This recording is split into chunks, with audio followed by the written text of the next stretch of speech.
Hey guys, welcome to the show. Welcome to the after show. Welcome to the late show.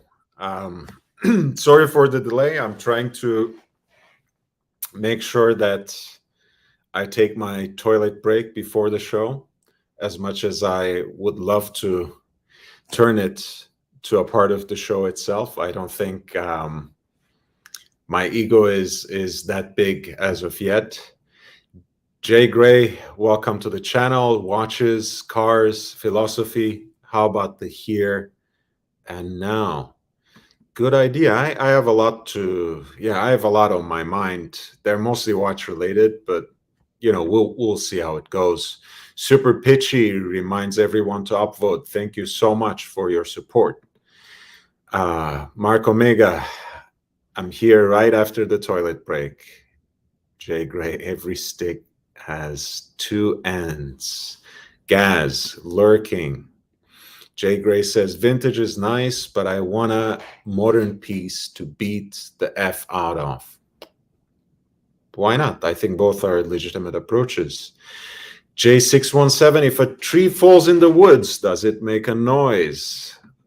Rolex suit at dry cleaners cost 50,000 pounds sterling to clean to the size. Okay, Rolex jokes continue. Jay says, get a G-Shock if you want to beat the F out of something. Vintage pieces are time capsules. You need to be gentle with them. Jay Gray, are all atoms and molecules absent in the set forest, Jay?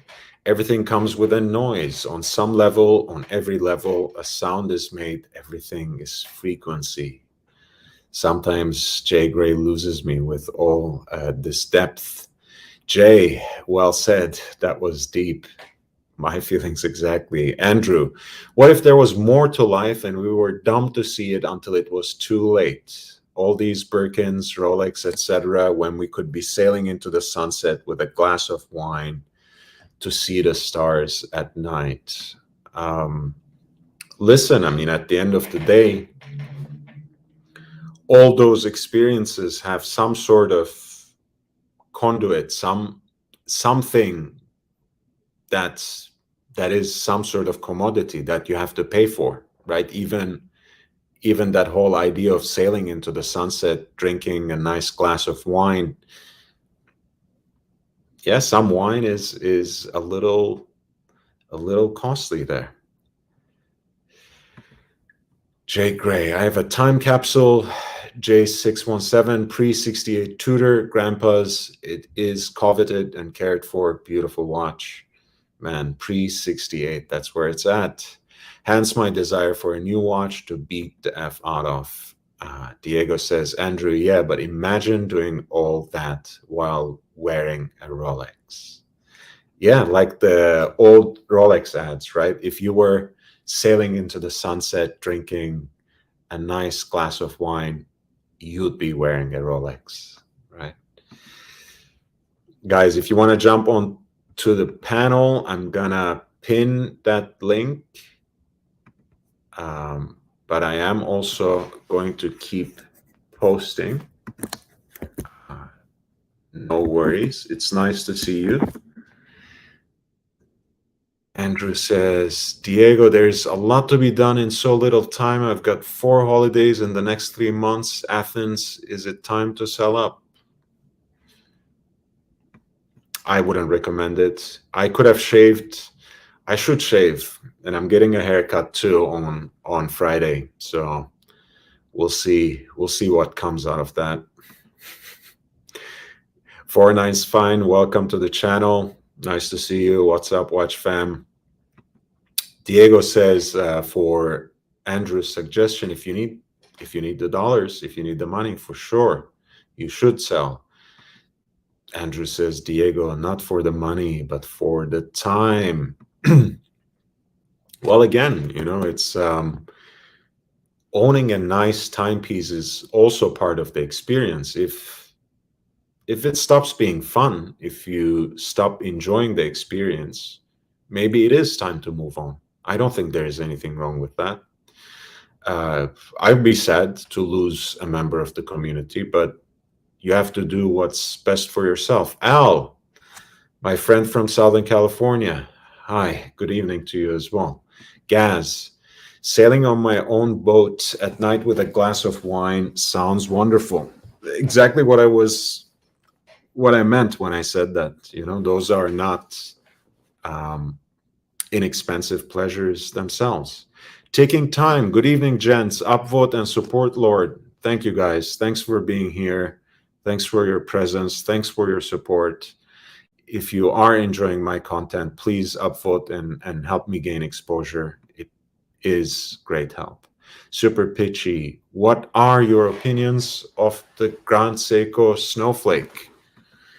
I like Grand Seikos. I sometimes I feel that the price jump is a little too severe, and it's really something that I need to get over, right? Grand Seiko doesn't owe me um, what I consider to be the fair pricing, right? So let's not kid ourselves. But I have in the past looked into a lot of Grand Seiko watches. I actually like a lot of the divers they did for Grand Seiko. They had some great limited editions in the past that I seriously considered. But at the end of the day, since I've always been into Seiko watches at a particular price point, I just couldn't make that jump. But this is beautiful work. I know it has become this whole Zarasu polish thing has become a meme, but if you just focus on the dial, this is really a beautifully finished watch. The dial texture is very unique and beautifully done. The Dauphine hands and the indexes, they play with the light so beautifully. The heat blued seconds hand is a great touch. This is a great aesthetic. Spring drive, something I appreciate from afar.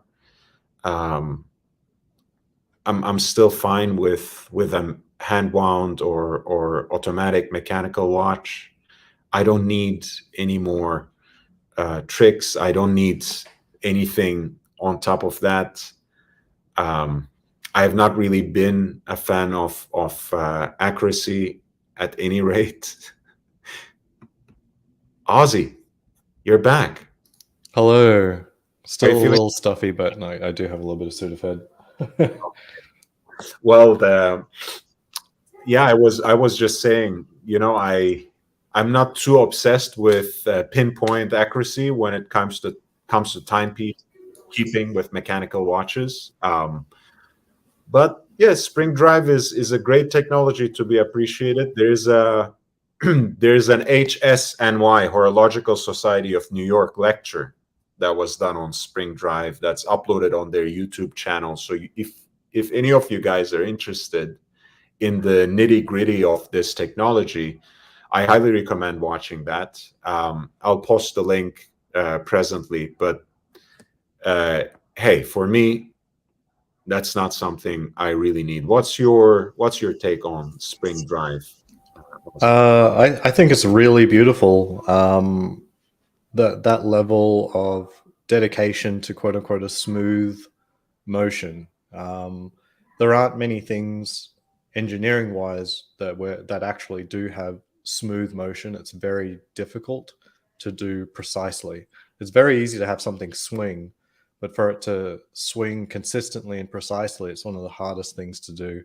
I don't know, like for a human to do something similar, I'm not exactly sure what they would have to do. Like there's things where we do camera movements and we normally get computers to try and do it instead of humans because we're just not that good at doing things consistently.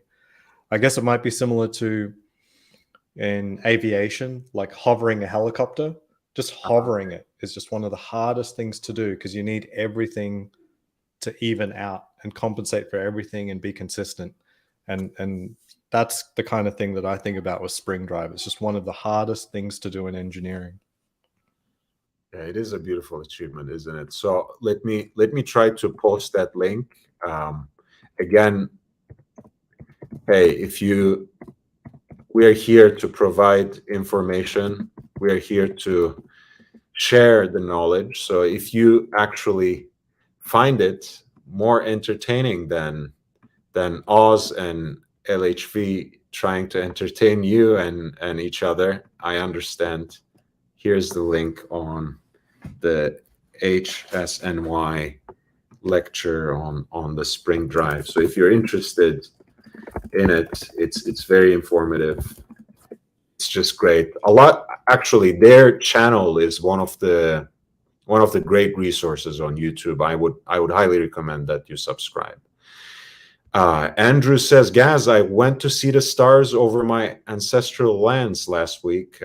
This is in Scotland. I wonder if it was in the Highlands. Let us know, Andrew. That sounds beautiful. Expat says sound made beyond the visible universe will literally never affect us.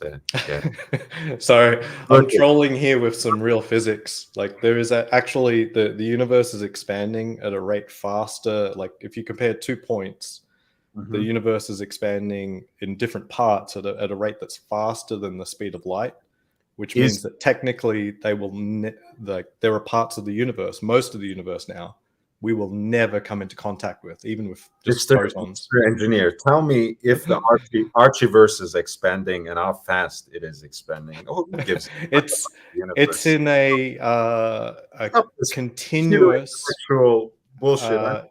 I'm encouraging continuous exponential implosion. Somehow it's always collapsing, but never truly collapses. But the rate of collapse is always faster. Never slower. Diego says, listening with an AirPod in my right ear while pretending to listen to Miss Diego with my left ear. Ouch.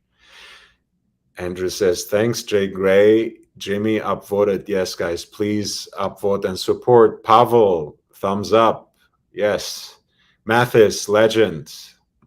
Vince Fine Arts, congrats on the show. Great content. Thank you, Vince. Thank you. It's nice to have you here. Messaging matters. In the Tour de France, a rider's roadside toilet break is referred as a besoin naturel. That term would be fitting for your breaks too. Yes, we have to respond to the nature's call once every so often, that's for sure. You'll either love or hate how light the snowflake is. Yeah, I mean, ultimately, this is supposed to be a very modern dress watch. So I think the fact that it's light is a pro. Super pitchy. My boss bought one. Diego says it's really light, which I didn't enjoy. What do you do? You look for some heft in your watches, Ozzy? It depends on what I want out of it. So I'm not.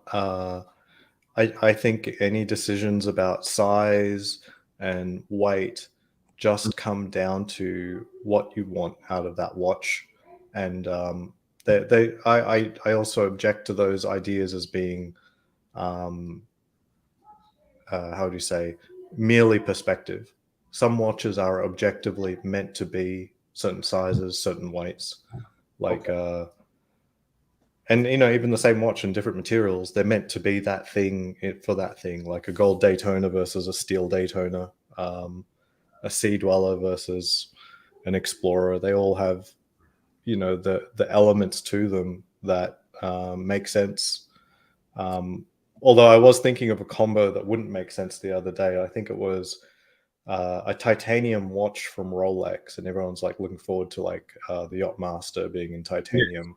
Yeah. But making what wouldn't make sense in titanium in their lineup. I think it was something along the lines of something that was supposed to be relatively the Explorer. So the problem with making the Explorer titanium is that look makes it overly utilitarian, and it reduces its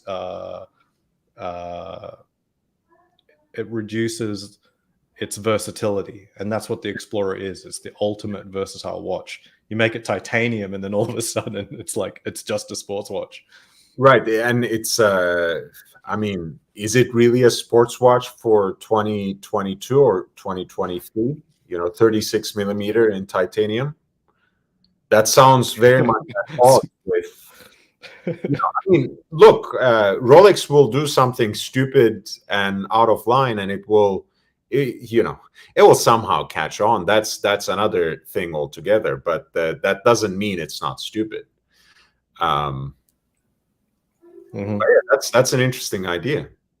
Diego says, I think I could enjoy, pardon me, a Seiko more on a strap than a bracelet. I think this watch would look good on a dark brown or even black crocodile or alligator strap as well. Yeah. Seiko bracelets let down the watches, in my opinion. Possible. Yeah, I think that's why I said, the dial is a great execution on this watch. First of all, I do expect from Grand Seiko, I expect an original bracelet design first and foremost. I mean, it's Seiko, right? They have a lot of self-respect. I have a lot of respect for them in the horological space. I think they need to come up with their own bracelet design. Is that too much to expect? Is this a 5 link like an Omega bracelet? Yeah, to me it always looked like just not a good enough version of the Omega bracelet. It feels like I mean, yeah, it just doesn't feel nice for me. Lord Pellypot, thank you. I mean, I would appreciate it if you if you don't lump me together with Pig, but that's okay. GB Vol, it's nice to see you here. Michael Paris, good evening to you as well. Super Pitchy, I have one. Yeah, so you have a snowflake. Love the dial, the seconds hand, but the bracelet leaves a bit to be desired. Have been toying with offloading to get into Rolex. Look, I mean, if you can get Rolex at retail and this will getting rid of this, offloading this will help you reach that. I think I would only encourage you. Not that there's anything wrong with this watch. Once again, look, every watch you get, it might, unless you're very sentimentally attached to it, unless it really tugs at your heartstrings, you're gonna find something not to like about it. So if it is only the bracelet, get a nice strap, put it back on, and see how it feels. But if you want a Rolex and you have the ability to get it at retail, especially, or without paying a crazy premium, and if you need to sell this to make that a reality for yourself, go for it. I have that watch with gold indices. What do you think, Ozzy, about that? Rolling this into a Rolex.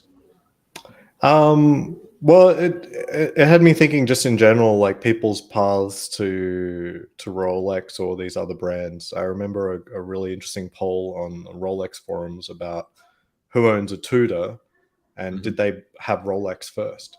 And that was certainly the case for me. And it was actually most of the forum owned Rolex before they owned Tudor. Uh-huh. But I know a lot of other people are getting into these other brands before stepping into Rolex, and it's almost hard to imagine actually, because you need a certain level of understanding of watches, which normally far exceeds the level of understanding you need to want a Rolex, to want a Grand Seiko first and pull the trigger on it. But yeah, you do what you like.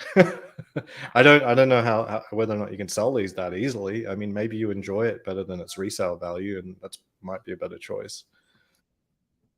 Right. Yeah, I mean, Grand Seiko will always be a niche market, but it has its fans and it has its virtues. That dial is beautiful. Everything about that dial is beautiful. I actually like the power reserve indicator.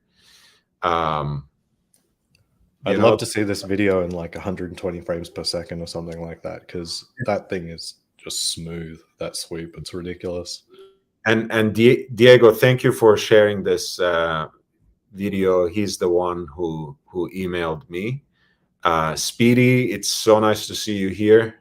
I'm doing great. I hope you are doing well as well.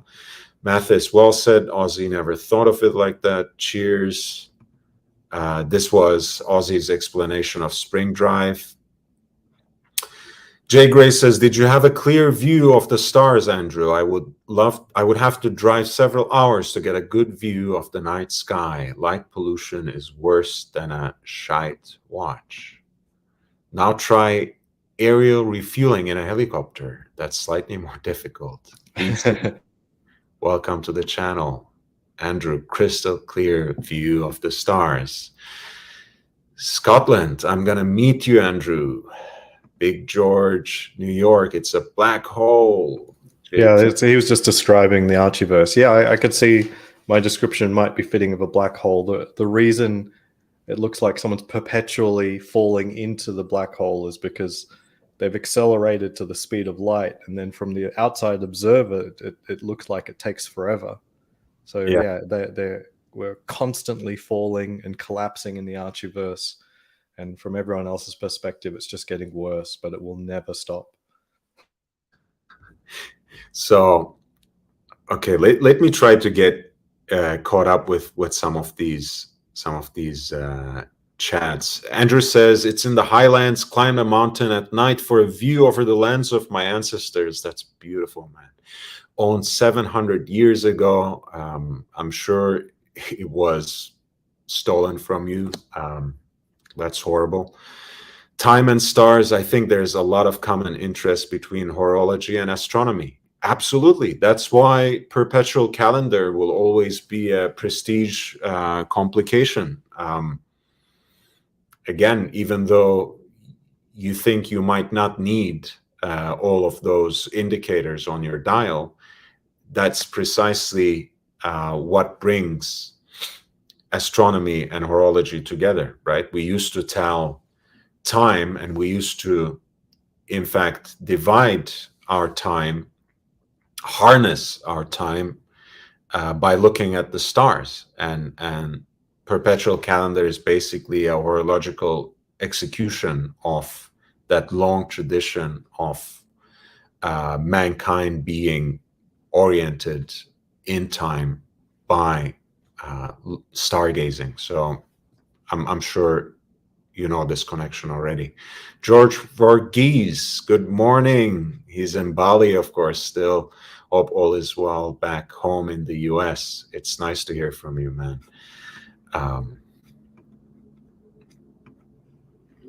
All right, Andrew, good morning. Big George is here. Nice to see you, man. I posted the link and it's pinned as well. Diego likes his watches like Rolex likes his woman. Heavy. All right, thank you. The size to weight ratio just felt inverted. It's a big watch, yet it weighs nothing. Just threw me off. Messaging matters. LOL. I guess that's better than vintage. London, Canada. Big George. Hey, man. Hey, how are you? Good, good. I feel like I'm on the Neil deGrasse show with all this talk about the stars and everything. Yeah, but pull up that link. We should look at the observable universe. And, and looking back in 13.8 billion years of time. I actually have an answer to this. Curly Q2. Hello, Lord. What's your thoughts on Watch Nicholas being gone off YouTube? You think TPG finally gifted him a Breitling? He's not gone. He's basically reorganizing his entire franchise. I think there are, in fact, bigger things coming up for and from Watch Nicholas. So keep your eyes peeled on his channel. He's here to stay.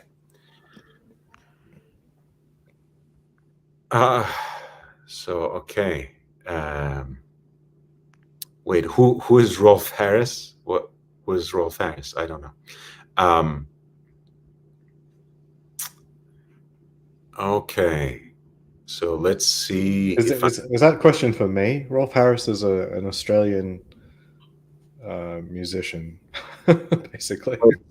yeah, no, I think, like, maybe my YouTube, that was Gilo Tremonti. He was Berlusconi's finance minister, and he used to wear a Rolex Submariner. So I just thought it's it's a nice little shtick, because people usually have something to say every time I have a different watch in my avatar, because one used to be the Polar Explorer 2 that belonged to the Syrian dictator Hafez al-Assad. After that, it was King Edward the Eighth coronation Reverso.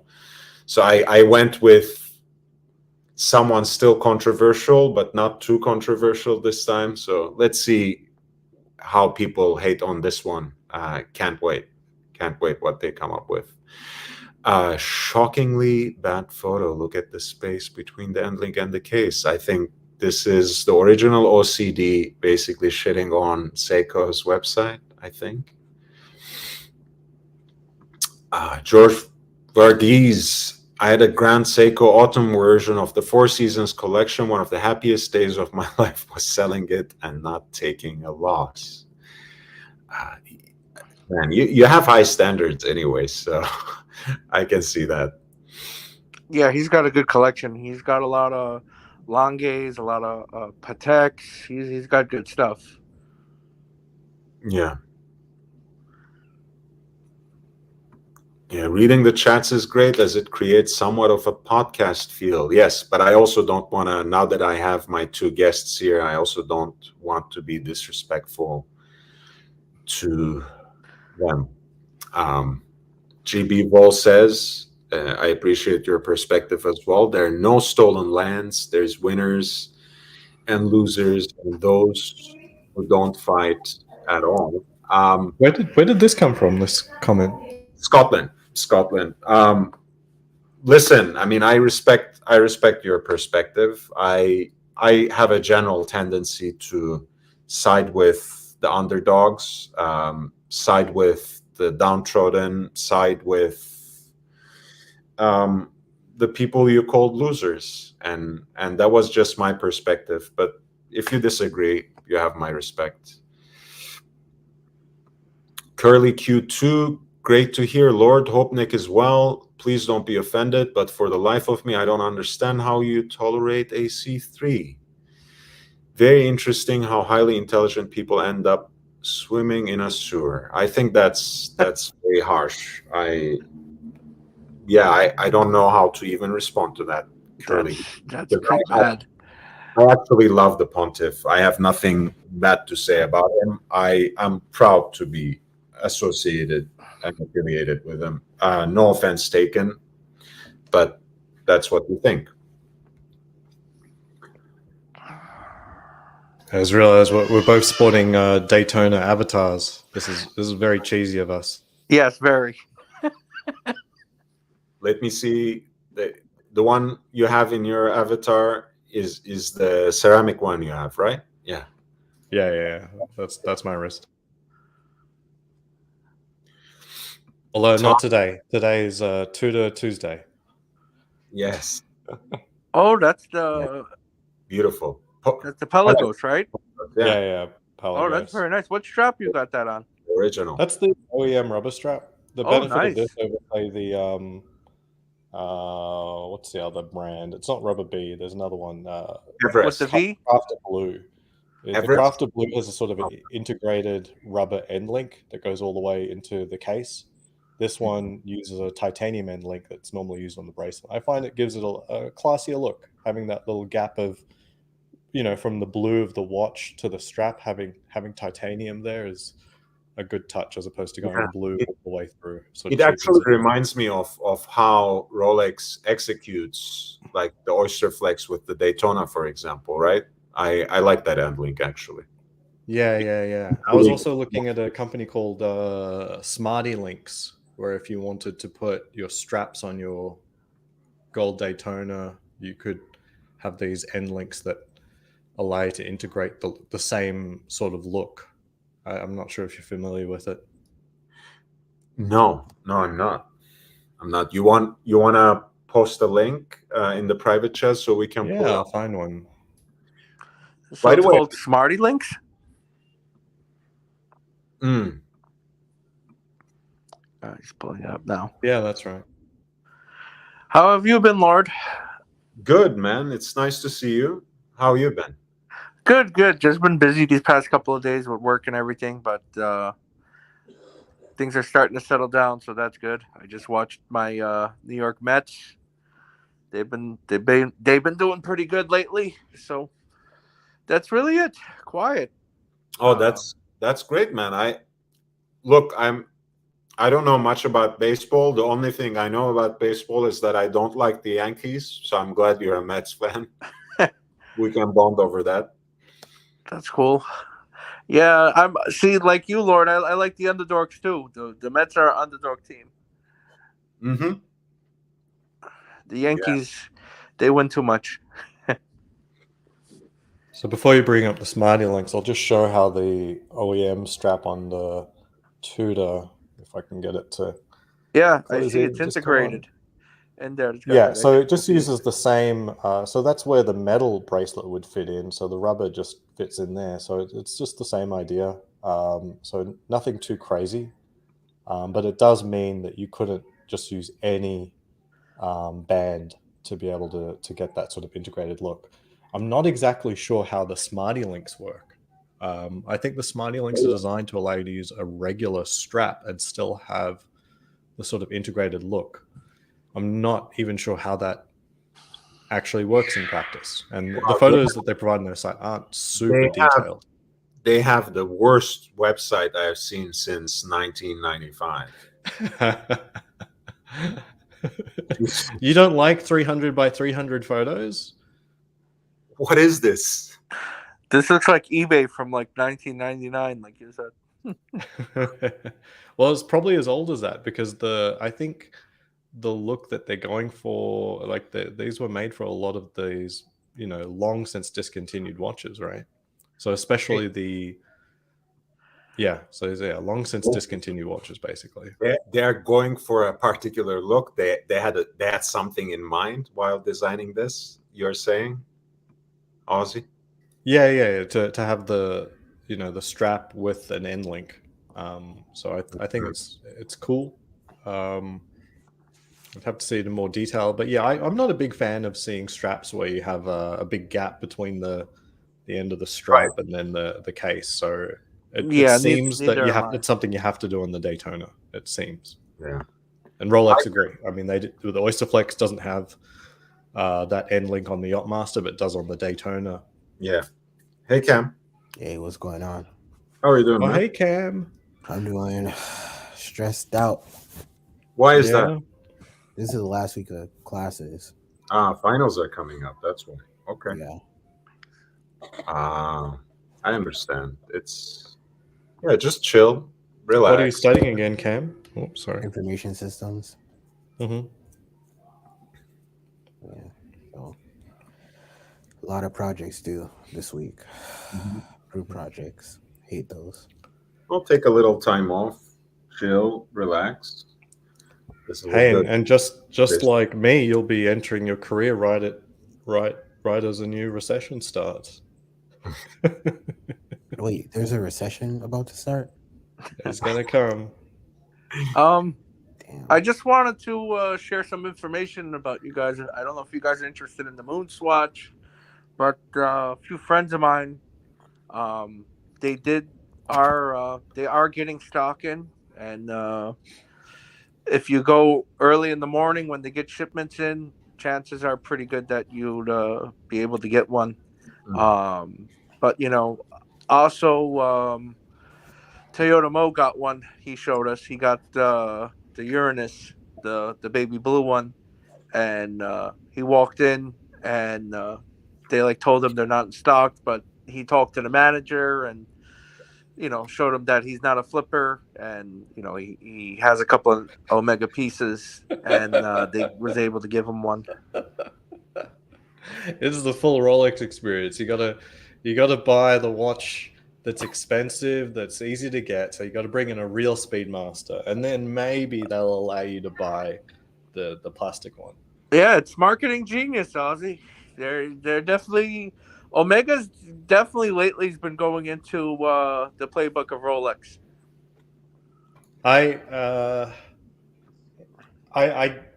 know the manager at the Swatch store, but I don't know. The whole MoonSwatch thing has really soured in my mouth, to be honest. Yeah, I think- kind of like lost. I was hyped up for it the first day or two, and then I just kind of lost feelings for it. I feel the same way, but a lot of people still, there's still hype around it. Yeah. I'm glad they decided not to go online, because all that would do is feed the watches to robots. Exactly, feed the bots, and they want watchers to end up in end users and not end up on eBay. That's basically where they're at. Alexander says, welcome to the channel, by the way. Rolex experience to buy a Viking. It's true, and honestly, it isn't worth it. Like, I mean, it's an interesting value proposition, but it's a quartz watch for a few $100. And I was looking at Boulder. I don't know if that's a shitter. It probably is technically a shitter, but to be honest, it's a unique look, and I could spend $300-400 on that instead of on a plastic watch. Yeah. I personally own the PRX. Now the PRX at retail is I think around $750, but if you look around, you could find the PRX on eBay and Amazon sometimes around for like $550, and if you're willing to go like around $300 for a MoonSwatch, if you spend the extra couple of hundred, you're getting a lot of watch. You're getting integrated bracelet. You're getting 80 hours of power reserve. It's a lot of watch for the money. Yeah, if OC jumps on as well, I think he has one too. So you guys can compare notes. So yeah, imagine Big Meat says playing the AD game for a stupid piece of fucking plastic. But ironically, I'm always playing the game regardless. As I said, I know the manager of the Swatch store here in Vegas. M3 6 Speed, welcome to the channel. Wait, who else did I? Yes, Curly Q2. Great, you're a great ambassador for AC3. Lucky to have you. AC3 is lucky to have you on his channel. Very diplomatic answer. Thumbs up to you. Look, I mean, I'm very lucky to be on that stream as well. So he has been great to me. I can't, it's the Ponte forever, man. I'm on that team. I'm not gonna get off that train. Guys, yes, on that note, please don't forget to upvote and spread the word about the channel. It's very important to me to reach 1,000 subscribers. Check out my other videos. It really helps me on the path to monetization. And until then, if you want to encourage me in creating more original content, feel free to make a PayPal contribution at lordhellespontv@gmail.com. That's lordhellespontv@gmail.com. I also do have Cash App as well, which is $LHVVV. I'm going to drop that in a bit too.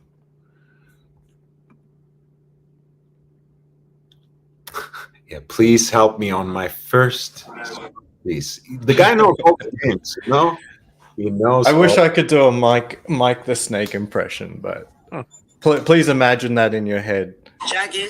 Mike the Snake asking for a MoonSwatch, please. Put it out in the universe. I'm sick of him talking about the root beer and then talking about how it's just luck. I go out there, it's like winning the lottery or something. It's like, it's not like winning the lottery. It's not luck. In the case of the Swatch, it probably still is luck, but in the case of Rolexes, there's no luck to how they allocate. I mean, there's luck from your perspective, but from their perspective, there's decision making. So what next Rolexes are you guys looking to get allocated or hope, like Mike the Snake? Who wants to start? Do Clockwise. you want to go first? What was that? Are you talking to me? Yeah. Are you? Rolexes. I can't get on the list. I have to buy secondary. I as of right now, my Rolex journey is kind of. I wouldn't. Yeah, I'm kind of happy where I'm at. So there's no new Rolex on the horizon at the moment. I just got discernment, so I'm over the moon with that. For me, it's the Explorer 2 white dial. My essay has said that shouldn't be a problem, but I've waited longer for that now more than any other piece, I think. Maybe even more than the Daytona. It's just Explorer 2. Come on. Then you get surprised at why people hate on you, You can. What's up? What are you looking for? What are you thinking you might be able to get? Next piece. Yeah. The rose gold Daytona. Wow, that's friggin' a lot. Even I'm like, It's a lot towards the to end watch. of the year, I'm gonna have to buy some soft something to be able to get a gold Daytona, and I probably won't be able to get it. Cam, I got in at the bottom of the market, Cam. Oh shit. That's how I was able. I got lucky. I just got lucky. Picked a good watch at a good time. That was all. I mean, Cam, how do you expect to be able to get that one? It's just wait. No, it's not. That's not how that works. I think Certainly not Daytonas anyway. Oh, Hi guys, Oh, hello. Mike the Snake here. Can you hear me? Yes. Thank you for your presence. I think you have about a 10-second delay, Mike. Can you hear me? I went to town and had to pick up some new headphones. Shit, man. Do the headphones work? That's not half bad. I'm sorry. What was that? Thank you, Mike. All right. So, Cam, how do you like? So it is possible to like get a Pepsi, like you go something crazy like that, or a root beer, like Mike wants. It is possible that something crazy happens, and for some reason you're the best person that they give it to. But my understanding is that can't happen with a Daytona. Like, my understanding is most places, it almost doesn't matter how much money you spend on a first time. They need established clients to be able to give a Daytona to. And the gold ones are harder than steel. At this point, yeah.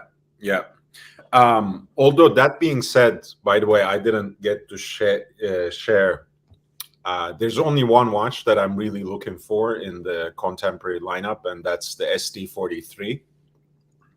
I would prefer steel with red lining, but I think, as counterintuitive as it sounds, I might settle for the two-tone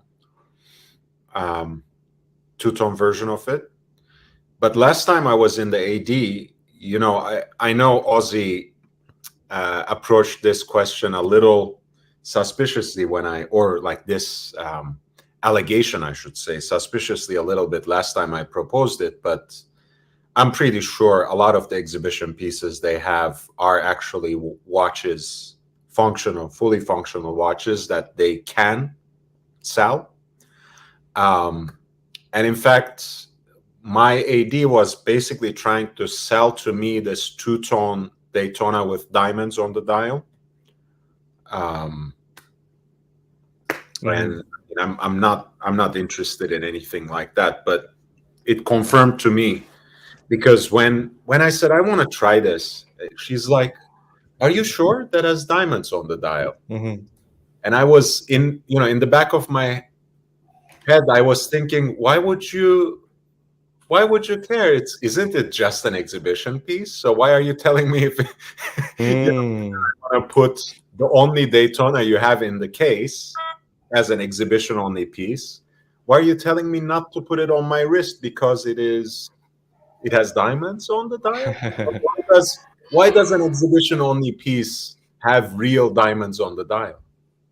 Can someone explain that to me? Anyways, Mm. um, Well, I took a closer look at some of the lineup of exhibition pieces at my AD the other day, and some had the 10-10-28, yeah, but some and don't. some didn't. I'm Um, 100% sure that some Some didn't. have Are functional absolutely real movement. watches. Some have functional movements. So, to sorry, chime in on this, of course, guys, I don't mean to cut in, but no. to chime in on this to verify your point, Ozzy.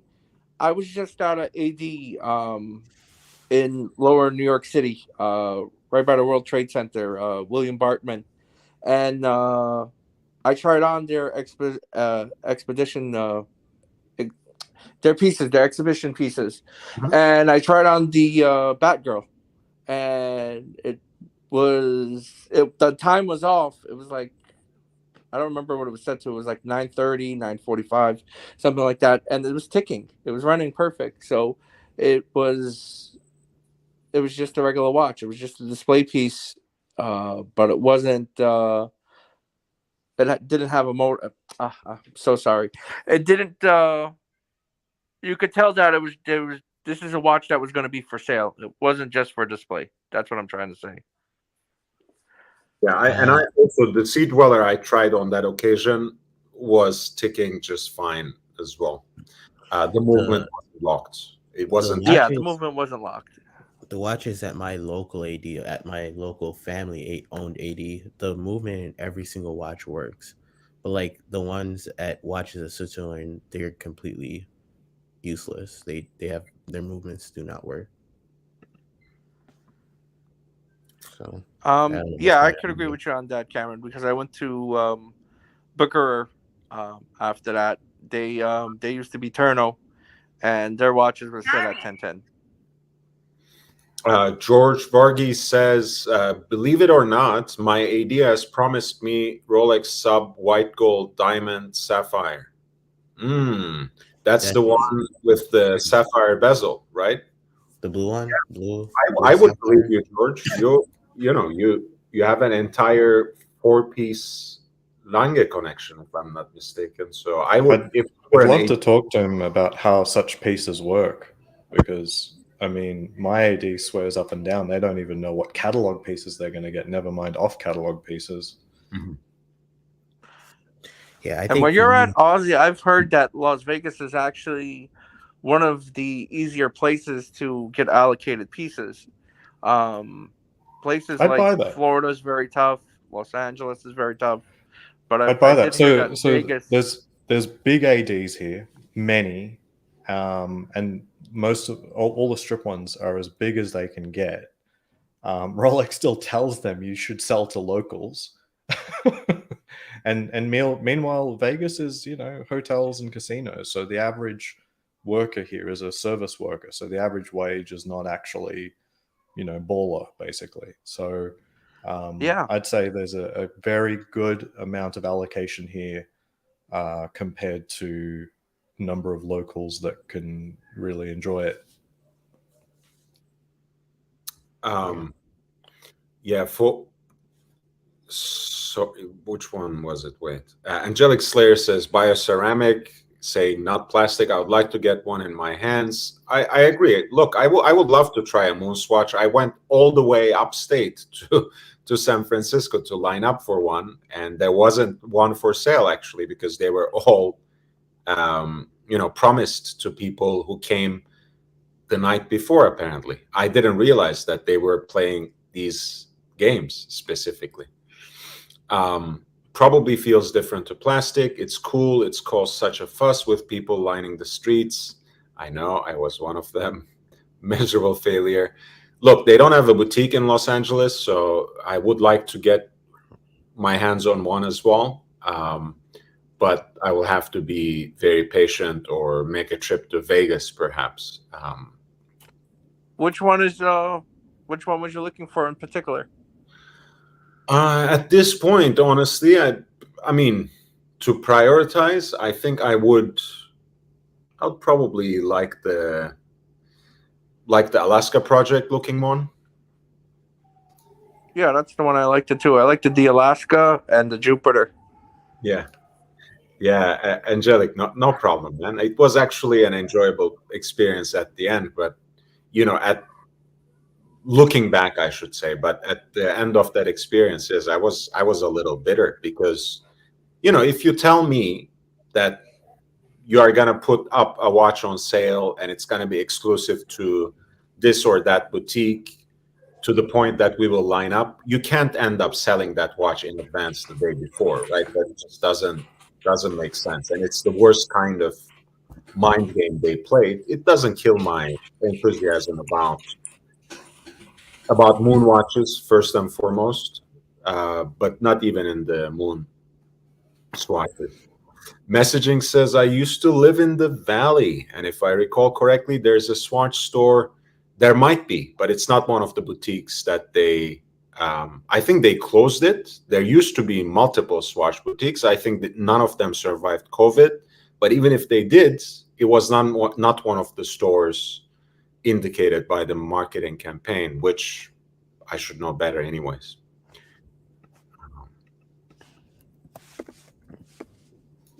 You were saying, Lord, you Sea Dweller 43 two-tone or the black.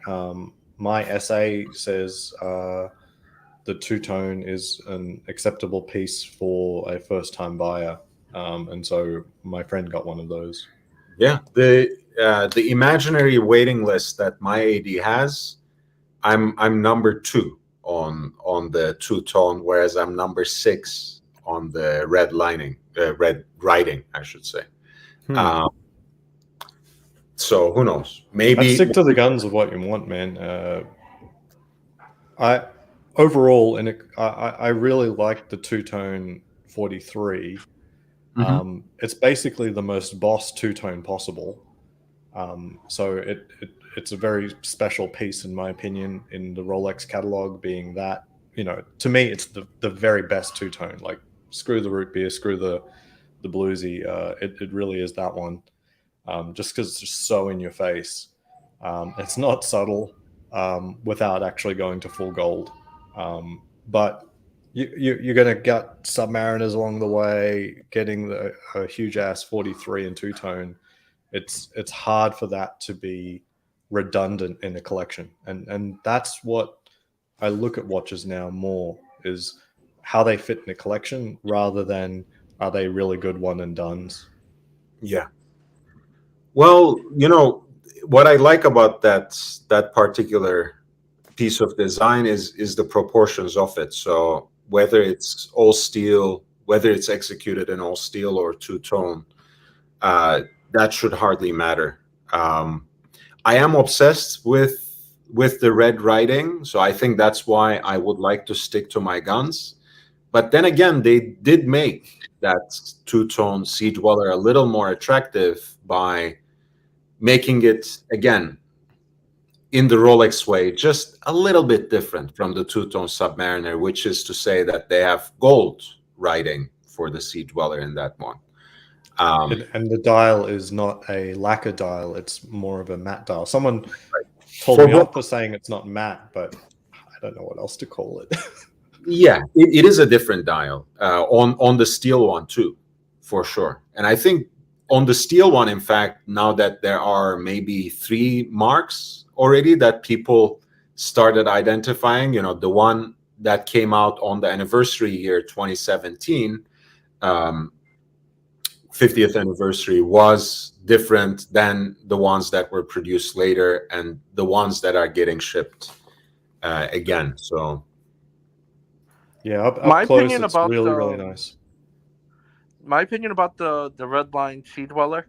Um, for lack of a better word, I would have to say that's one of the professional sleepers in the line, because once that's out of the catalog, people are going to realize what it is and how rare it is to see, you know, that red print in Rolex line, and it, basically, it's kind of the Submariner's big brother. So to That's see true, that in the especially line, with the more matte dials. The only other yeah, example of yeah. that is the rose gold Yachtmasters. They Yeah, have the Yachtmaster Yachtmasters used in to the red. have it in the 40 as well. In the previous platinum dial, the discontinued dial, they had a red second hand, and it used to say Yachtmaster in red. And you could I, argue that the Yachtmaster is basically a a dress up sub. Submariner also. Yeah. There's a series of watches that have the common parent of, like say a 16, 610 or something, or maybe earlier, that being a Pelagos, obviously sea dwellers of all types, modern submariners, of course, and then the Black Bay range. They all have that common heritage. Um, And the Yachtmaster, sorry. The Yachtmaster's got that heritage too. Yeah, yeah. it has different contours, though, the case for the Yachtmaster. So it's a very different feel. Yeah, different case. But I like the, for a long while, the Yachtmaster 40 in pink gold on Oyster Flex was another contemporary model that I was looking at. That's a nice watch too. The original OC says, I'll check for you tomorrow in the AM. That's very nice of you, OC. I would appreciate that. 49 Spine wants Mission to Mars. Jubilee, That's the Jubilee. Alaska project. Huh? Hey, long time no see, really. Welcome back. Angelic Slayer, Mission to Neptune. But I like all of them. Gaz lives right next to the valley, close enough. I'm in downtown LA. Panel, Al, another Southern California community member. Panel are the MoonSwatches, the Tamagotchi of the watch world. Super hot for a stretch, then forgotten. What do you guys think? I think that's a little tough. I don't know. I want the Mercury. We'll leave it there. Honestly, when I start thinking, when the gears start rolling, I can think of 3 different ones. So I'll message you on Instagram, OC, now that you said you'll check tomorrow, and I will make a final decision. But I think I'll stick to that.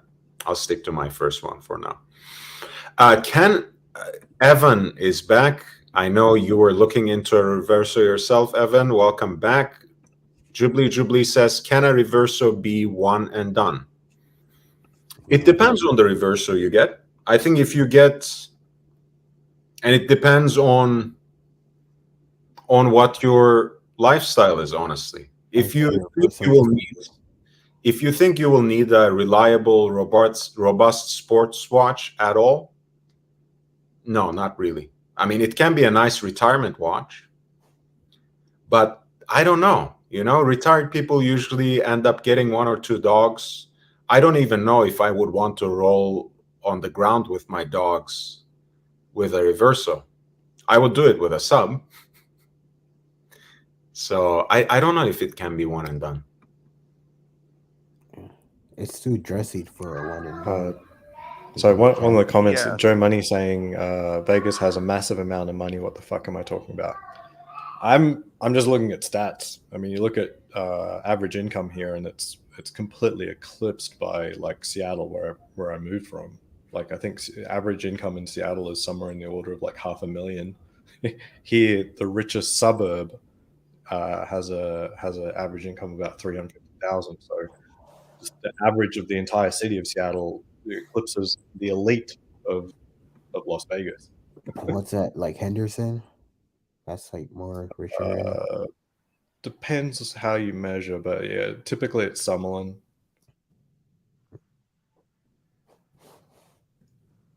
Yeah, I mean, Henderson's going to be up there, but Henderson's better value, so it's not necessarily attracting the peak.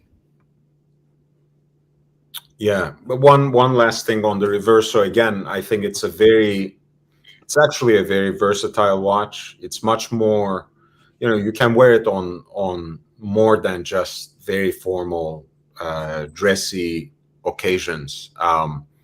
You can combine it with different kinds of straps. All of that is fair enough. But look, I mean, it's the kind of watch I take off before I wash dishes. So for me, that's not one and done, right? When I have Rolex on a stainless steel bracelet, I don't bother taking it off throughout the day. I don't think twice about it when I'm going through my day. With the Reverso, I'm a little more protective.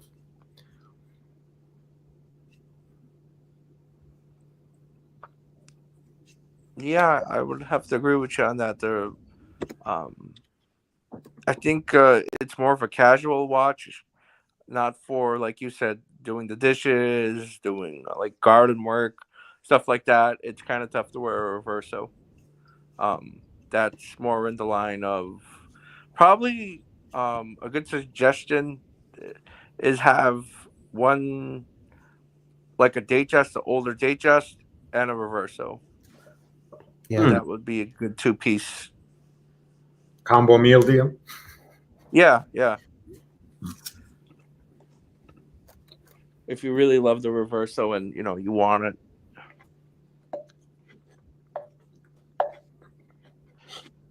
Yeah, so I don't know. I found a different source of info for average household income. Las Vegas is just below the national average at 63, and no, 62, sorry.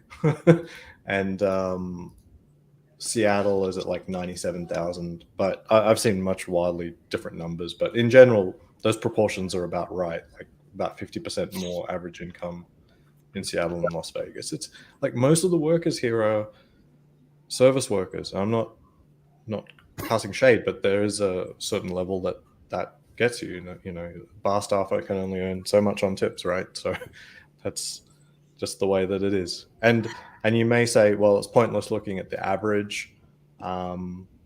That's fair to say. Like there's going to be elites here and so forth, but the same is true in Seattle. Like literally, like world's richest people live there as well. Yeah, well, yeah. Let's see George Voorhees' comment. Yeah, sorry, I missed this, George, earlier. After I purchased my pink gold datograph, my AD told me he would apply for me to get a pink gold triple split blue dial. This was, I think, coming out of Watches and Wonders 2021, right? That was the hottest watch. This watch would finish my watch hobby. Well, as long as it doesn't take you away from the community, I think that's a good grail to have. That's a real grail. I know exactly how it feels.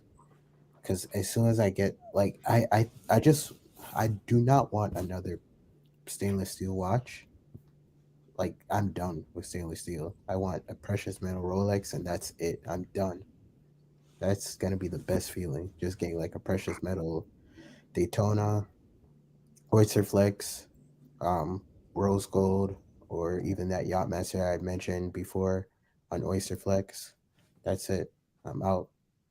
I do not want to touch anything more that's stainless steel. I'm tired of it. Yeah, after the Explorer 2, I hope to get the a Daytona on Oyster Flex, but if I cannot, I would hope to get the Yachtmaster 40 on Oyster Flex. Probably will be the Yachtmaster, but I'll be happy with that either way. Jesus, man, look at that movement. Yeah. It's like an archaeological excavation. It's you can walk for hours. Yeah. All these layers of different civilizations, as it were. It's amazing. Lange does strike me as a watchmaker that probably does have watch movement designers on staff. 10 people. 10 people. They have Yeah. 10 movement designers, 5 of whom are watchmakers. The rest of them, engineers and designers, I think, who have some watchmaking capability. And that's why George Varghese advocates for them so heavily. They use the same finishing techniques and same kind of attention to detail for all their models, whether it's a three-hander or a complicated watch. It doesn't matter. Every piece of that movement is finished in some way, whether it's visible or not. They produce less than 6,000 watches, and even less this last year, because of the understandable reasons. Very select pieces at every level. Yeah, if one floats your boat and you have the funds for it, it's certainly worth moving heaven and earth. That's for sure. Lord, is that a power reserve at 6 p.m.? Yes. What is that indicator? That's how they. This is basically up, down in German. Auf means up means down. So that's their power reserve indicator, and triple split, as you can see from the metals in the hands, and the hours and minutes is actually loomed, which is not something you see often on a Lange, unless you're looking at Odysseus or Lumen or something like that. So very special watch indeed. I like how I like the layout of it. Everything's placed there for a reason. No empty space. Yeah, this was a nice palate cleanser, so to speak, after all that MoonSwatch talk. Thanks for bringing it up, George. Yeah, I thought the same way about Patek Philippe, Audemars Piguet, Vacheron Constantin, and Rolex, the big four, until I discovered Lange. It's the greatest watchmaker in the world. So it's safe to say he's big on Lange. Yeah, Thomas, since you complimented my sub, I need to honor it again. Let me see if I can put myself. There we go.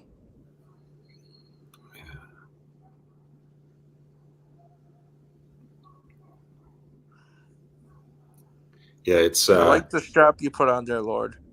Yeah, I'm actually waiting on a graphite gray, but this kind of gray brown one works just as well as two. It's almost perfect, including the loom pip, except for this little stained part that I was trying to show the folks last time on the minute. Yes. But we can't see it; it's not visible. But that's part of the charm of a vintage watch. Of course, I mean, again, it's my father's watch, so I don't give a damn. It could, look like shit to others, and I would still, I couldn't care less. But this actually looks pretty good and evenly matched in terms of the patina. It's really great. Your father had great taste. Thank you. It's a very simple and beautiful watch. That's why I like the Submariners in their original, no dates, two-liner. It's a clean look. It really is. By the way, sorry, go ahead. No, I was telling you that the watch on my avatar right now, it's a Quorum $20 gold piece. That was my father's watch, so I know what it's like to have something from your father and what that means, and that you're able to share something like that. It means a lot. Is your father still with us? No, he passed away 7 years ago. Well, may he rest in peace, George.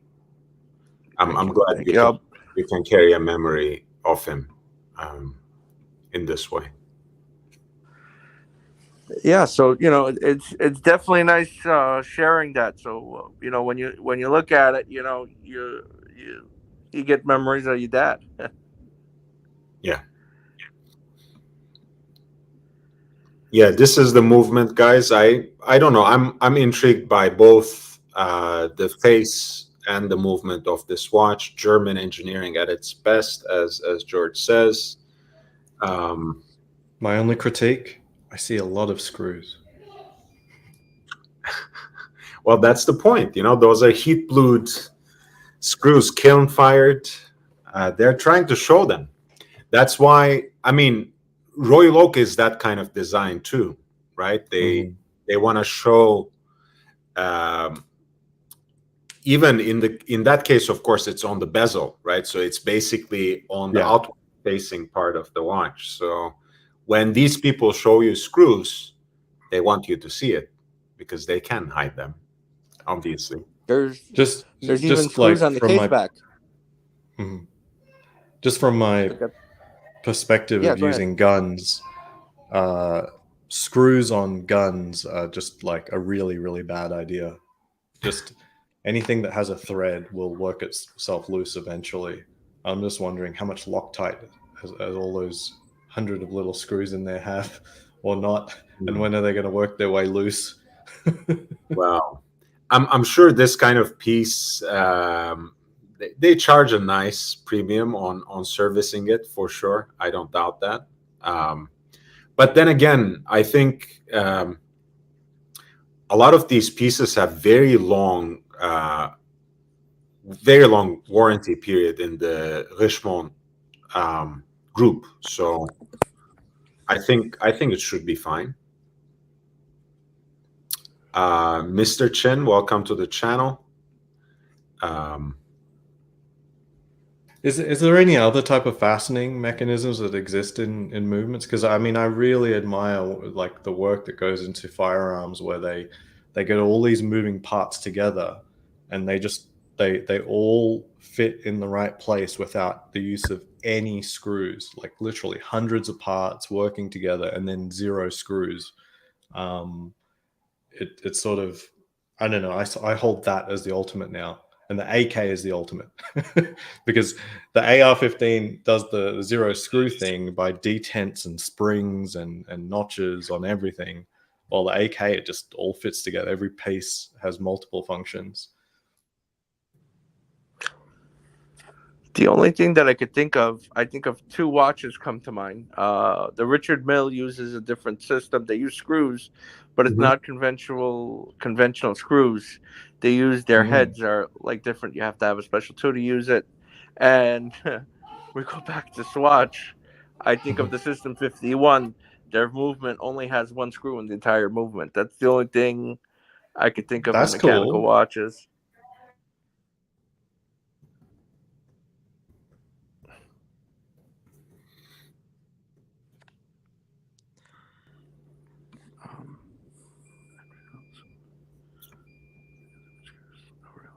Nice. I'm loving this awkward silence. Let me enjoy it a little bit and wash over me.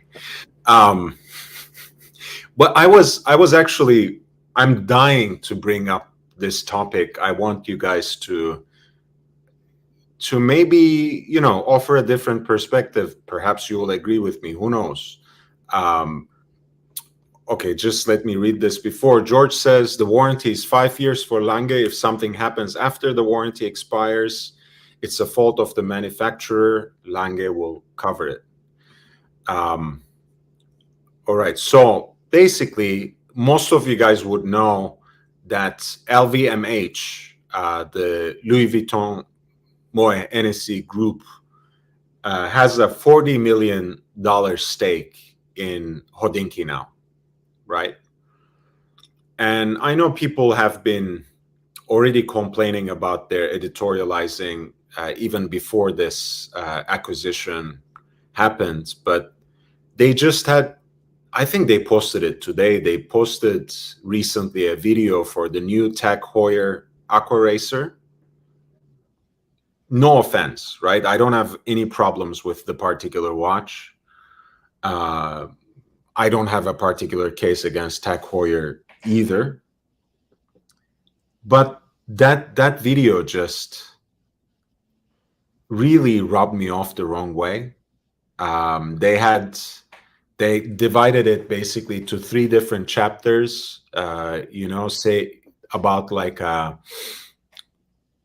new aspiring collector, watch enthusiast, and super collector. And they were making the argument that even for the super collector, Tag Aquaracer 40 millimeter has something to offer.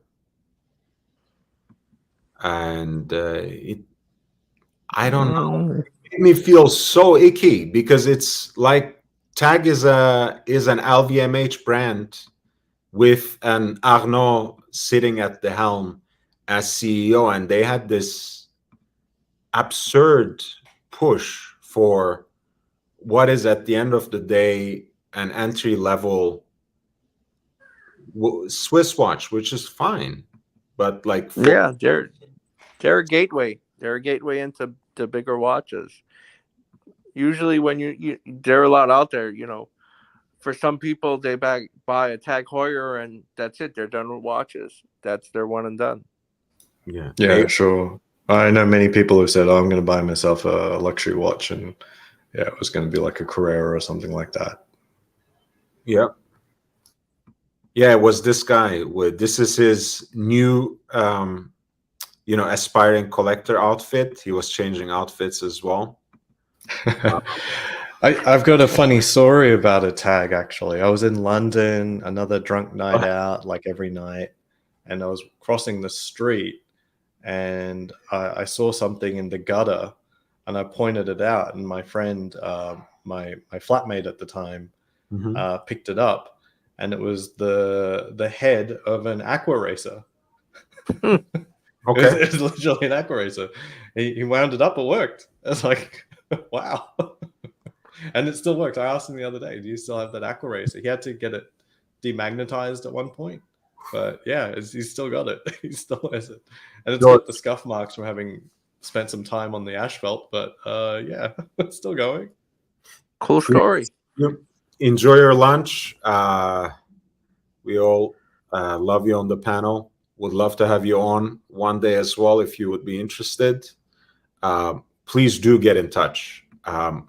This was his, by the way, this all white outfit was his super collector outfit, which looked extremely creepy as well. If you guys watched that video of a week on the wrist with the Tag Heuer Aquaracer. Yeah, look, I mean, again, I don't have a problem. They always editorialize. They're clearly, even before the LVMH acquisition, yes, I know they own Tiffany's, they own Bulgari, they own a lot of, obviously Louis Vuitton, they own a lot of different watch brands.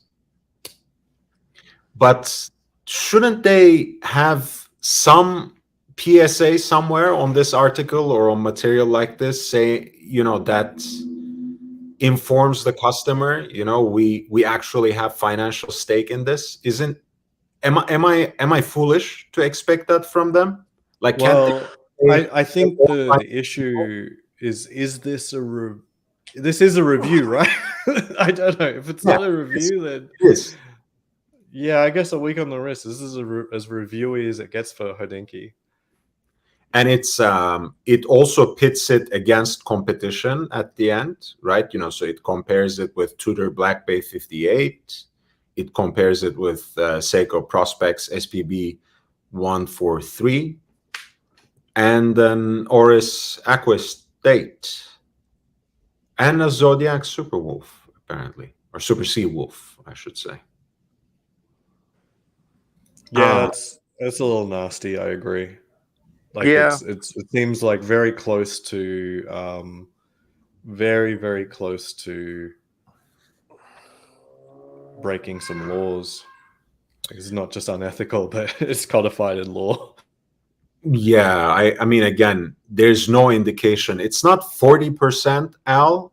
It's a $40 million investment they made, along with they had Tom Brady, they had John Mayer.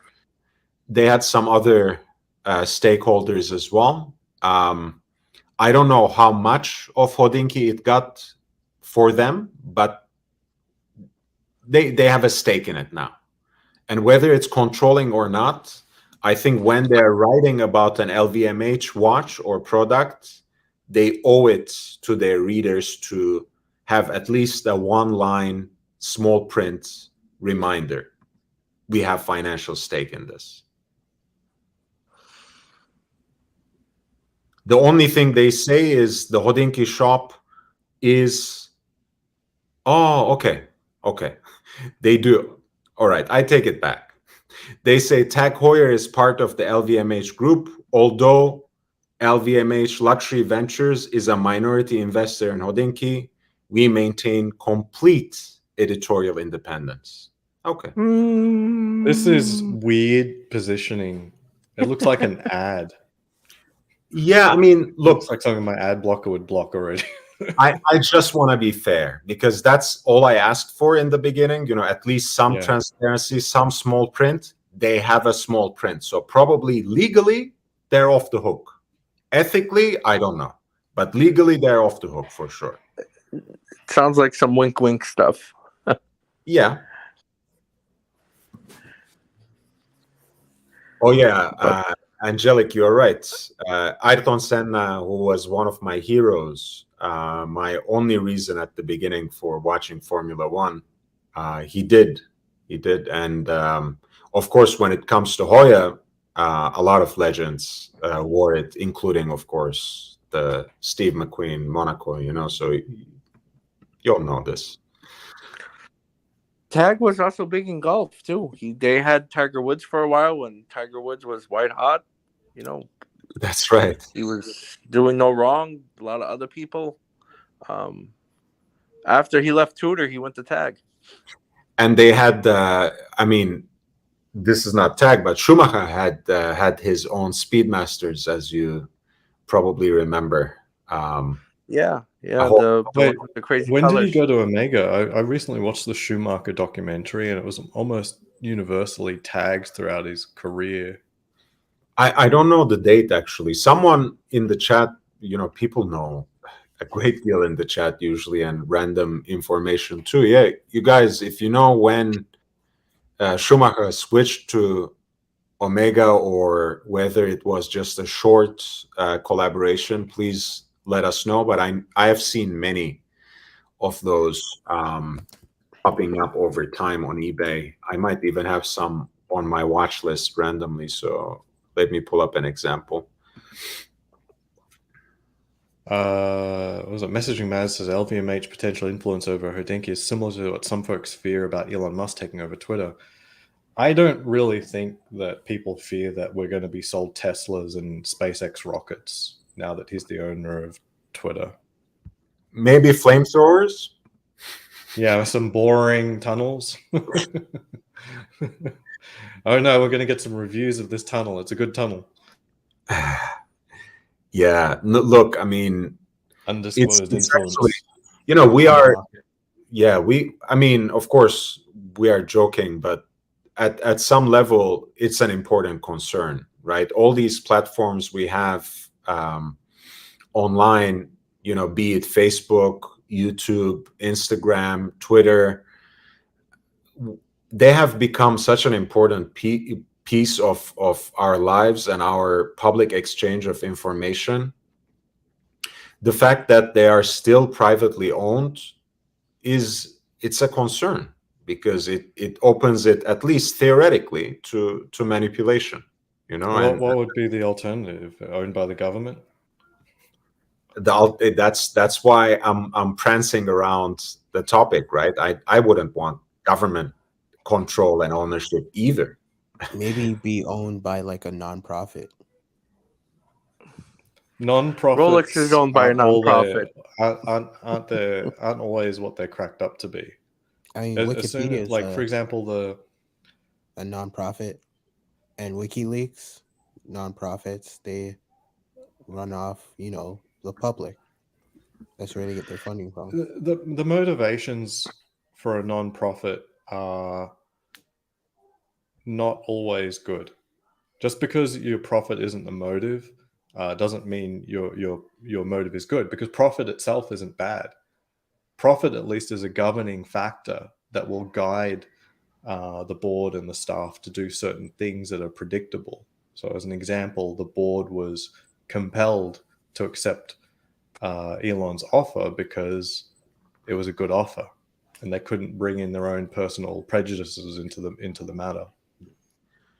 Jake has a good point, by the way, and you don't have to necessarily take sides politically again to comment on this. Didn't they sort of mute a seated world leader? Right. So, that was long before Elon Musk came on board and bought Twitter. So it wasn't all rainbows and sunshine before Elon Musk bought it. So it just reminds me at the end of the day that, YouTube included, even though we treat them as public platforms, at the end of the day, they're privately owned. All the channels, that even themselves, even the channels that advocate for free speech, you say something that grates them the wrong way, they will kick you out, they'll time you out, they will delete your comment. And it's their right, because, that's their platform. You can't say anything. Exactly. I think that Twitter's in good hands with Elon Musk, my personal opinion. I think he's somebody who wants free speech, and there's nothing wrong with that. I bought some puts just on the basis that he's not going to be able to put together the financing. Puts on Twitter? Sorry? Puts on Twitter? Yeah. Like it's a small play, but I mean, I'd say 8 times out of 10, 4 out of 5, he's probably going to get the financing. 1 out of 5, he isn't. And those stocks just going to plummet. Yeah.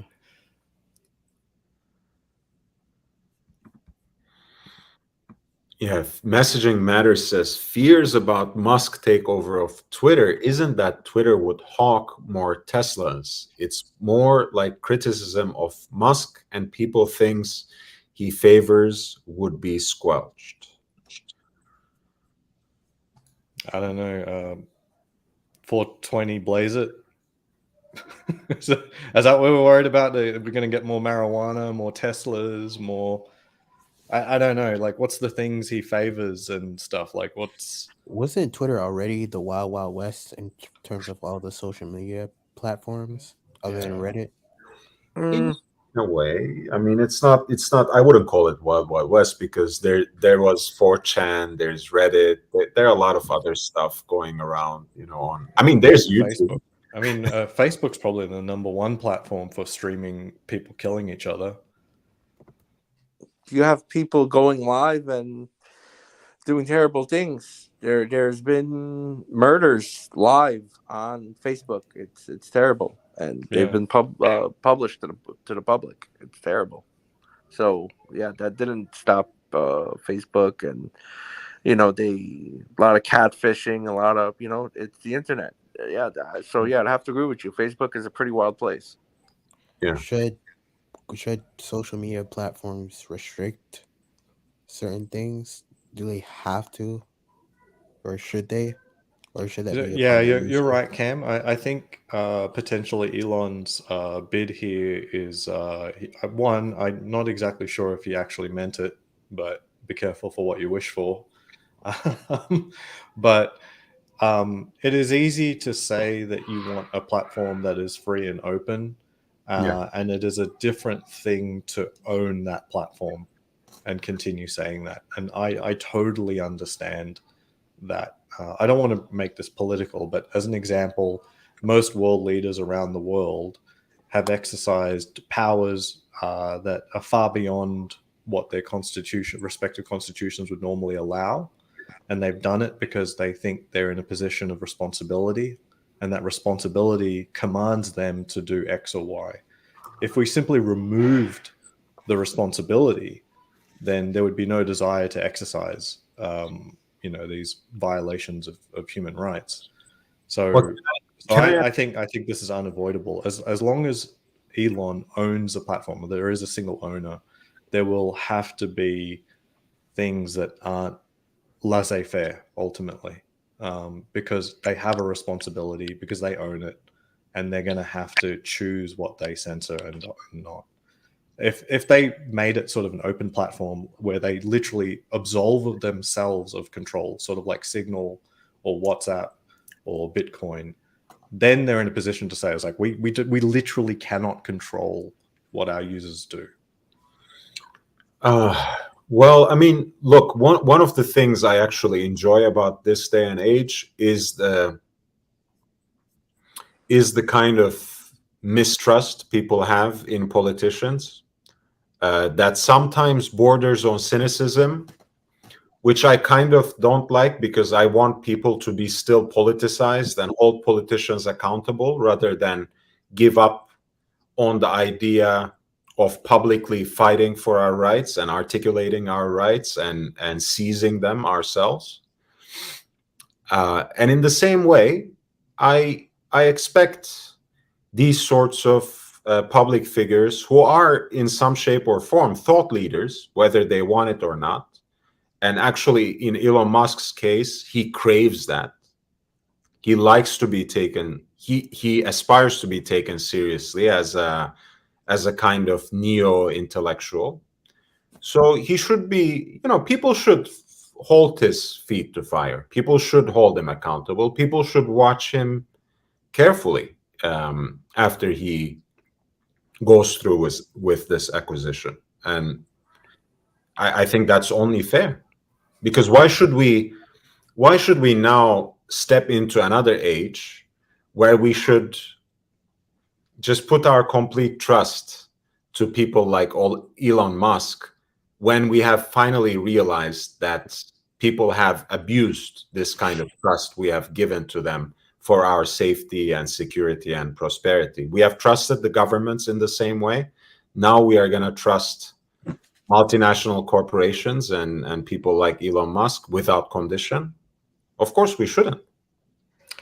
I just want to respond to what Al says. He says Musk is said to be a free speech absolutist. With the Twitter acquisition, it's an interesting time to be alive right now. For me, personally, I'm a free speech absolutist as well, except reality has serious problems with that. Like, once you have a button to do something about certain things, it almost becomes impossible not to exercise that power.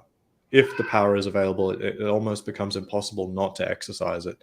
And I put it down to things like people will always take something to extremes, and on a platform that I supported. So, for example, I've got a Discord, and I don't have any rules in the Discord, but I don't think I'd spend much time thinking about someone who is being racially derogative to another member on the Discord. I just, like I don't know how to put those two together. But maybe we don't have to put those two together. There's going to be platforms where we say there is no one with the power to censor anyone else, and that exists in things like Signal and cryptocurrency and stuff like that.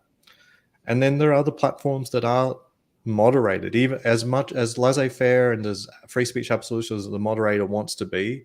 The fact that the button exists will always mean it will eventually be pushed.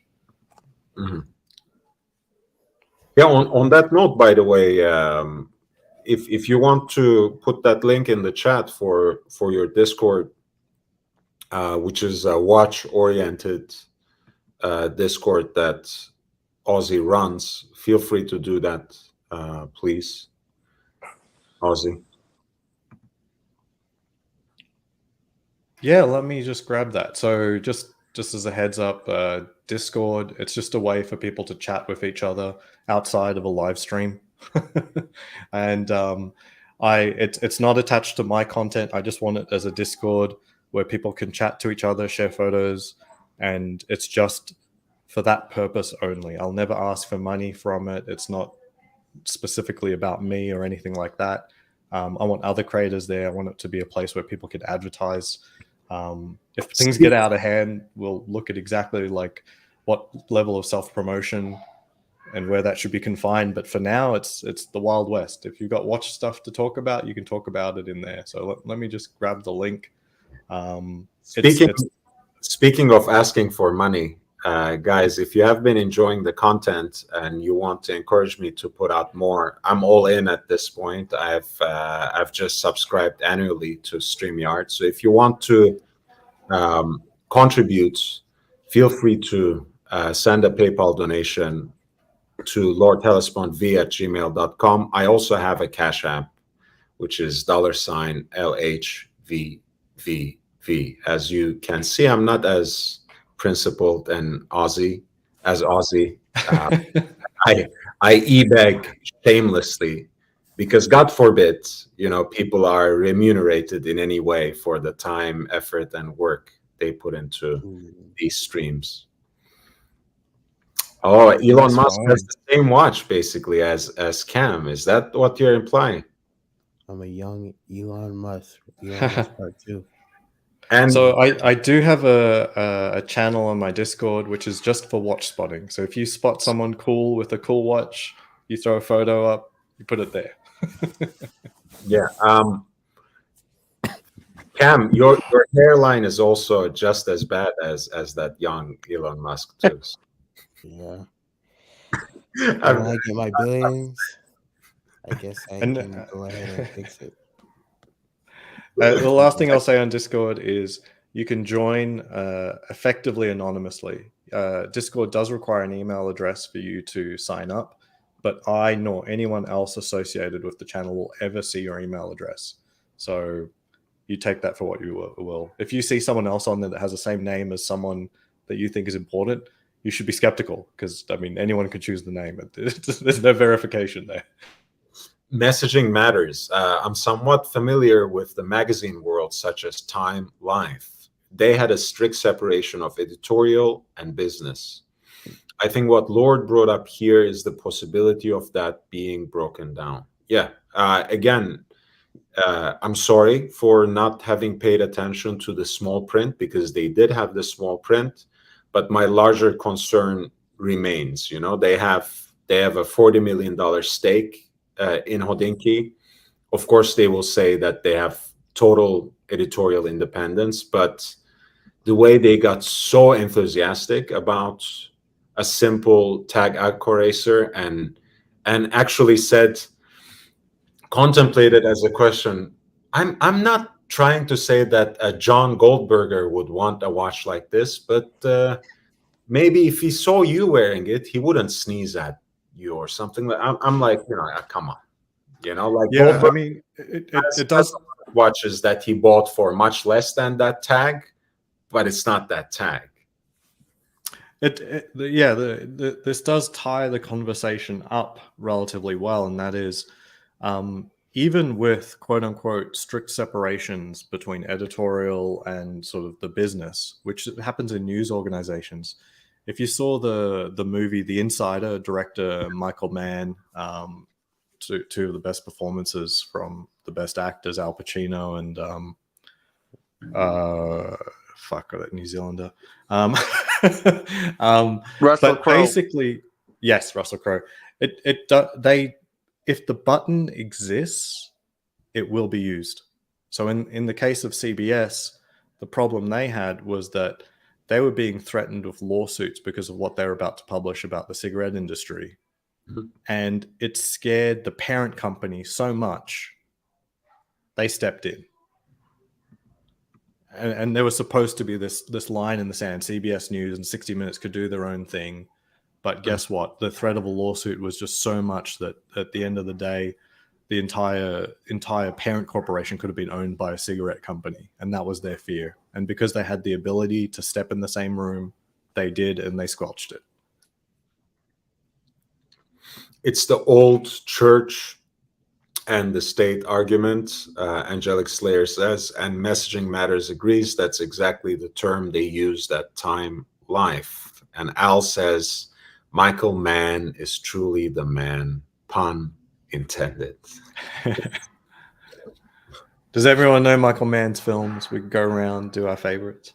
Oh, by the way, it was, I think it was yesterday, Al Pacino's 82nd birthday. Yes, yes, yeah. I've seen that too. Wow. Michael Mann, he did Heat, right? Yeah, he did Heat. He did. I like Heat. Heat is my favorite. Yeah, I have to say Heat as well. I mean, it's predictable, but whatever, man. That is my favorite Michael Mann movie. For me, it might be The Insider. That or Collateral. Collateral was so cool. I don't. So as a native LAN or whatever you call yourself, Lord, what do you think of Collateral? Because to me, it was sort of like this is a movie about LA, sort of the coldness and harshness. Ooh. Actually, I can't. Oh man.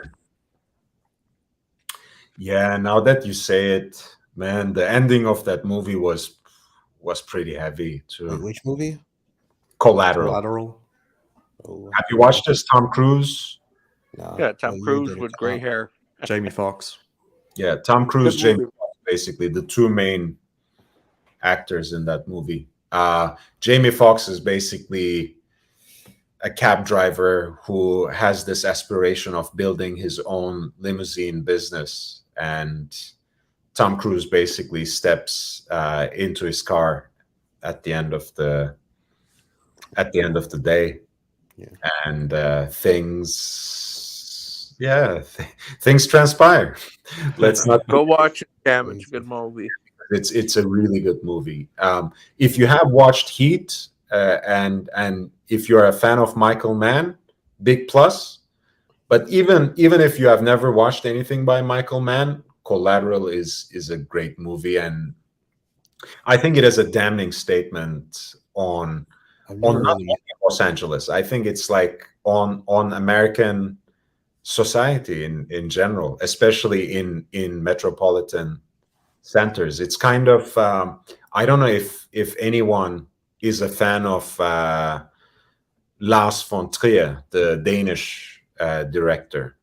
He had this project of doing a trilogy on the United States, and he has Mandalay and Dogville, both of which are, again, you can see it as a condemnation of the United States, but really of modern society and how it's basically refuses to take care of those who need it most, of those who are left behind, of those who are vulnerable, of those who are most dispossessed, basically. And I think How long is the movie? you can see it as well. Collateral, I don't know, pretty normal. It's a pretty simple story. Yeah. I really don't watch a lot of movies. I just don't have the attention span. But trust me, this will carry you through. This will carry you through, Cam. I believe me. Thing. I have to check it out. Ozzy, I did read up on this thing, this little description underneath the picture. It said that in this 2004 shot, the visionary billionaire wears a stainless steel Rolex CJ36. Since then, Musk stopped wearing watches publicly. Which you really never see Elon Musk. One and done, Cam. One and done. One and done. That's it. That's it for me. Stainless steel Datejust. That's it. That's all. The bank robbery scene in Heat was in downtown LA, 5th and Flower. Yes, I pass by it all the time. It's great. And also, by the way, guys, if you're also a fan of Christopher Nolan and Batman, you would probably know that the entrance scene in The Dark Knight is heavily influenced by Heat. Another good movie by him is with James Caan, Thief. That's a good show. I like. I that love movie. James Caan in everything. I'm a bitch for James Caan. I don't know what it is. Was the one with Nicolas Cage? Honeymoon in Vegas. So we had some comments about Yo Homie, that's my briefcase. So hopefully, so this is my wife and me at a defensive pistol match, and we're doing the Yo Homie, that's my briefcase.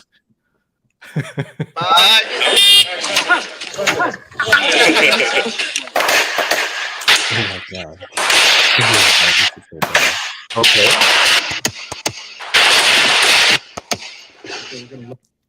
Honestly, after that slap, I didn't expect those kinds of skills. It surprised me very positively, I have to say. That's right. So it's 2 to the chest of the first guy, then 2 to the chest of the second guy, and then 1 to the head. The main difference, though, is in the movie, the guy's falling down as he shoots him in the head. Full on John, thank you for bringing that up. That's my briefcase only. Messaging matters. MM seems like good initials. That's great. Grew up watching Miami Vice Friday nights. I have watched some of, I've watched them for good measure as well. The gunfight in Heat captured exactly what it would really be like in that particular area. One other LA heavy film was Drive. Jake Brooks, Buffalo Bills. LHV, I saw black Cartier de Santos this weekend. It's classic Cartier font look. The black is rich looking at nearly the Milgauss price. The only advantage between them might be public safety. You mean you would be safe in public with the Santos rather than Milgauss? Yeah, perhaps. I'm not sure. I mean, Santos is a very present watch. It's pretty. It has an aura of its own. Maybe one might say even more than a Milgauss, because Milgauss. The Milgauss doesn't have a lot of the Rolex signatures, quite frankly. It doesn't have a ceramic bezel with a coin edge on it. It doesn't have a cyclops. It's got an oyster bracelet, which can be mistaken for many other types of bracelet. I'm really not sure from a distance you can really tell what a Milgauss is, but certainly you can tell someone's wearing a Santos from almost any distance. Right. This is actually one of my things about Miami Vice, because when I was originally watching it, it was almost like something I took for granted. But whenever I watch it now, like, all those scenes of them driving around, listening to music, basically, I always think, well, what's happening? Like, well, what are they actually doing? How is this moving the plot? So I think it's mind-blowing. I'm not sure if it's groundbreaking. I don't know what to call it, but I might be missing something here. Was Michael Mann also responsible for the TV series or something? I know he was the director of the movie. I don't know how much. I think he was probably one of the producers of the TV series. Again, someone can correct me from the chat. Angelic Slayer says, I like Drive because I don't want to take a deep dive on Michael Mann's IMDb, with all due respect. Jay Gray says, does anyone remember Miami Vice episode that had Leonard Cohen in it? I don't. I should check that out. J617, very few C-level execs were good watches. Only people in PE and other private ownership businesses wear expensive items on the job. Stealth wealth, not to piss off shareholders, LOL. Yeah, Italians don't care. Italian executives of any level always wear a Rolex, unless you are wearing a Patek, unless they're wearing a very niche vintage Rolex, like a Paul Newman Daytona or something, because they don't care. They don't care about pissing off the shareholders. Italians are politically incorrect anyways, 24/7, so they could care less about certain things. Full on John, welcome back. Thank you for reminding everyone to upvote, guys. If you have been enjoying the show, this is always great support. Upvote, support the channel, and spread the word so I can reach 1,000 subscribers.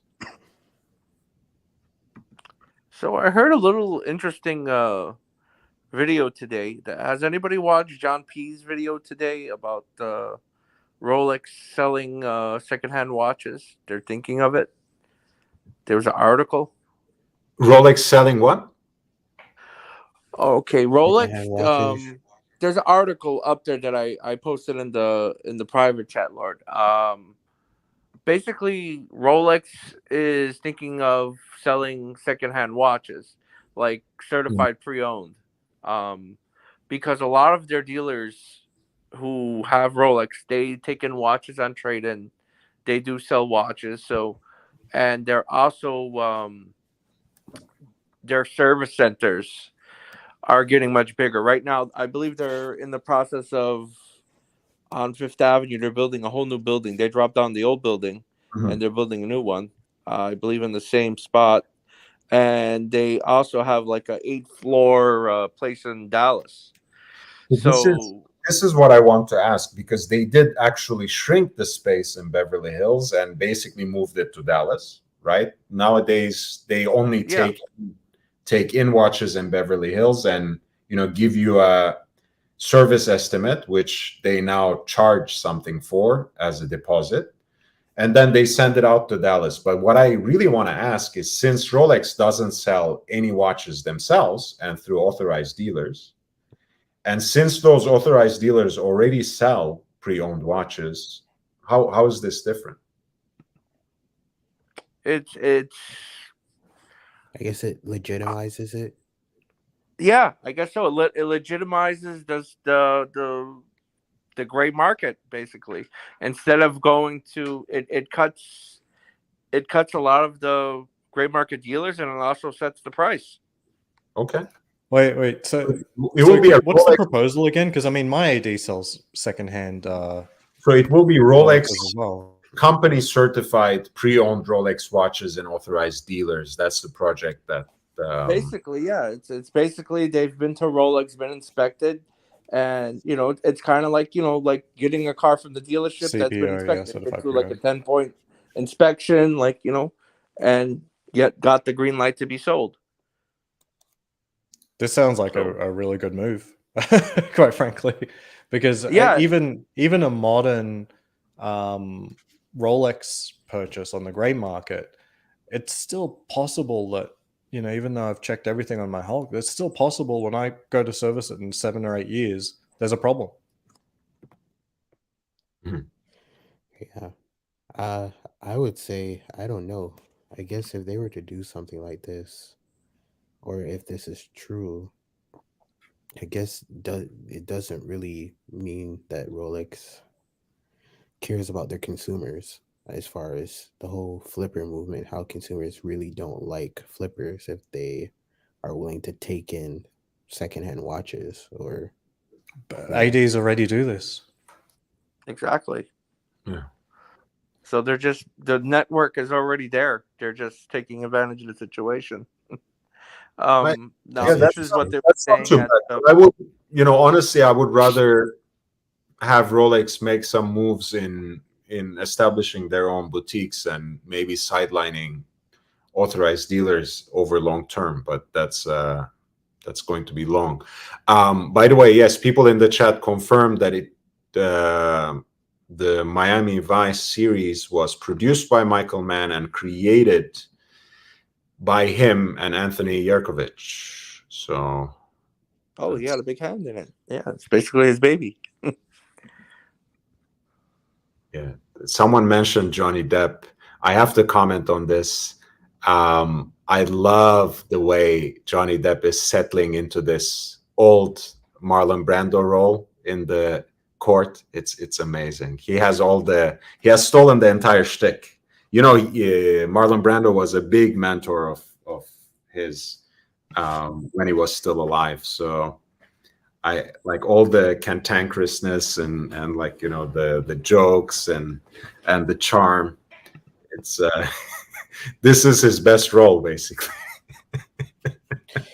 Could I say I would 100% love to have a woman like what Johnny Depp had? You and 99.9% of the world, Cam. You mean this about Amber Heard? Yep. Oh, she's bad news. You don't trust me. You don't want a woman like that. I like problems in my life, Lord. But not that level of problem. Only for one night. Only for one night. No one. No, not worth it. All right, my friend is here again. Hello. Hey. Yeah, Archive of Sorts says, why don't Rolex have their own boutiques? Because they make 1 million watches. Yay. So basically, all the Rolex boutiques you see are basically spruced up authorized dealers. They're always run by your local retailer, which, again, I don't want to make a huge argument about it. I just don't like the practices of certain authorized dealers. I don't have an entire case against them. I'm actually more worried about certain authorized dealers using backdoor deals to get watches out onto the gray market, because when I say something bad about authorized dealers, people automatically understand that I support the gray market or something. I'm not saying that. Basically, for Rolex to establish an entire network of their own boutiques would be probably a decade-long venture if they actually Massive. replace it with the ADs, and I don't know if it would work. I think it's a terrible idea. I mean, I'd like Rolex to focus all their energy on just making those watches and not trying to figure out, what's the best use of advertising money in the Las Vegas Valley? Like, these are the things that the ADs here have to handle. So people may not be aware, but part of the AD relationship isn't just a source of watches and they sell them. Almost all the marketing in any given region is actually paid for by the ADs, not Rolex. So there's a certain amount of money that has to be paid for by the ADs. They have to go out and find the most effective advertising. They're the ones getting the billboards, the placements, the sponsorships. It's not Rolex directly. Like, there are some, like the Rolex ambassadors, that's a direct relationship. But most advertising you'll see are actually, co-branded with the store that's actually You would see running. huge billboards in Los Angeles, for example, that are Rolex or Patek, but really bought by Gearys. So, which is one Yeah, of exactly. And the thing about it too, it's mandatory. If they don't spend a certain budget on it, they're allocated. You have to spend so much. If they don't spend that, they lose their relationship with Rolex. Messaging matters. Thanks for clarifying this, because I don't think to this point I have understood what was going on in Miami Vice when they were driving and music was playing. So in the TV show, when you heard the music, typically the guys were driving around. They were not listening to it. It was for us, intended to be thematic. What I was referring to was apparently pioneered by Quentin Tarantino. What we hear on soundtrack is often what the guys driving around are playing on the FM radio in their vintage cars, deep dive. I mean, yes, I understand that part, the Tarantino part, and I am actually a huge fan of Tarantino as well. But yeah, I never quite wrapped my head around the Miami Vice shtick. Thanks for clarifying that, because I just, it's an older show, so I thought they were genuinely intending that these guys were listening to it, like, with It's so hilarious. in Miami. That's what I was thinking, genuinely. Yep. Exactly. All these Rolex boutiques you see in Southern California, in the LA County. Rodeo Drive is Geary's. Right next to it, there's Patek. That's Geary's too. Century City Mall, that Rolex boutique is Geary's. They have one in Santa Monica, and they have one or two more.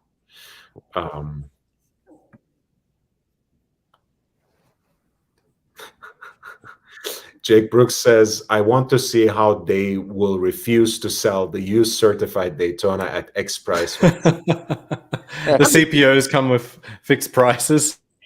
Wait, if they really did that, could they just kill off the gray market? Like, no, it's like used No. cars. You shouldn't buy certified pre-owned. Well, not the warranty on it, at least, anyway.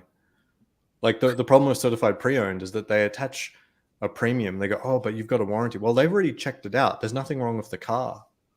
So you're paying more. Certified pre-owned is that they. what Do you get me? said, Like, okay, like there'll be a big premium on the certified pre-owned versions compared to what the gray market is willing to sell at. and there'll always be a way of finding value in between.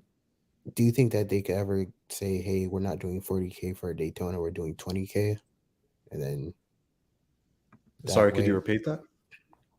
Do you think that they could do like instead of 40K, 20K on a used Daytona? No, they wouldn't Wait a be minute. undercutting the gray market like that. Yeah, I don't understand the price points. 20K versus 40K. I get what he's saying. He's saying basically, would they undercut the gray market by, let's say, if a Daytona was like is like 40 grand right now, would they just go and put out the watch for 20,000? I don't think they would. I think There's it would no actually way. be more. They would probably. Where would they let's say get if one inventory was at that 40, price? Yeah, Where would they If get they would- inventory at that price? Yeah, you got a they'd point. probably be higher, Cam. They'd probably be like, let's say a watch is at 40, they'd probably be at 50. You got to understand, like, they're going to, like, the certified pre-owned, they're going to have their own sort of like shtick. It's the high level of pre-owned, so they're only going to get very, very close to perfect watches. They're going to put it through service, so adding more value added on top. So you're probably going to see certified pre-owned, which are genuinely worn watches, sell for similar to, say, the unworn market. So if like an unworn Daytona's 54,000 and a worn one's 50, you could see a certified pre-owned one at 54. That's the sort of range I would say would be plausible. That Imagine you could all either get this certified worn- pre-owned or literally unworn. Which would you go for? certified. I think it's a choice. Yeah, I agree. Yeah, it's just going to be a choice that consumers will have to make, but the price Imagine- levels are probably going to be pretty similar. Imagine they take all their lost and stolen watches that they have just held up and just put it out there in their secondhand and just sell them off. You know, Yeah. Cam, they have watches that people sent in to RSS to be serviced, and that they just never picked them up, or something happened, or you know, Right. people passed away. Yeah. They probably put those up for sale too. Oh. I wouldn't put them past them. I would Those not would put be it the past first them. ones. And I'm sure some of them, some people who have that access or who arrange for it can go and turn their own watches into service centers. But most of the time, it's relayed through by authorized dealers anyway. So if this system goes into effect, expect some of those watches to come back, the watches that George is talking about, to ADs to be sold as certified pre-owned. Oh, here's another factor. I mean, we've seen like shows like the Grey Market and so on, and they roll through Rolex stock pretty quick. Like that's one of the reasons for the attraction for these dealers for Rolex, is because they know they won't be holding onto the capital for very long. They could probably sell it the same day if they really wanted to, just WhatsApp groups and stuff. As soon as you add the certified pre-owned stuff, you're now talking about entering it into the service pipeline. You're now talking who knows how long to get it in and out. So the time between flipping is going to be much longer than the time between flipping that the gray market would deal with, especially with an unworn piece. Yeah. So who knows? Right now, it could be very expensive.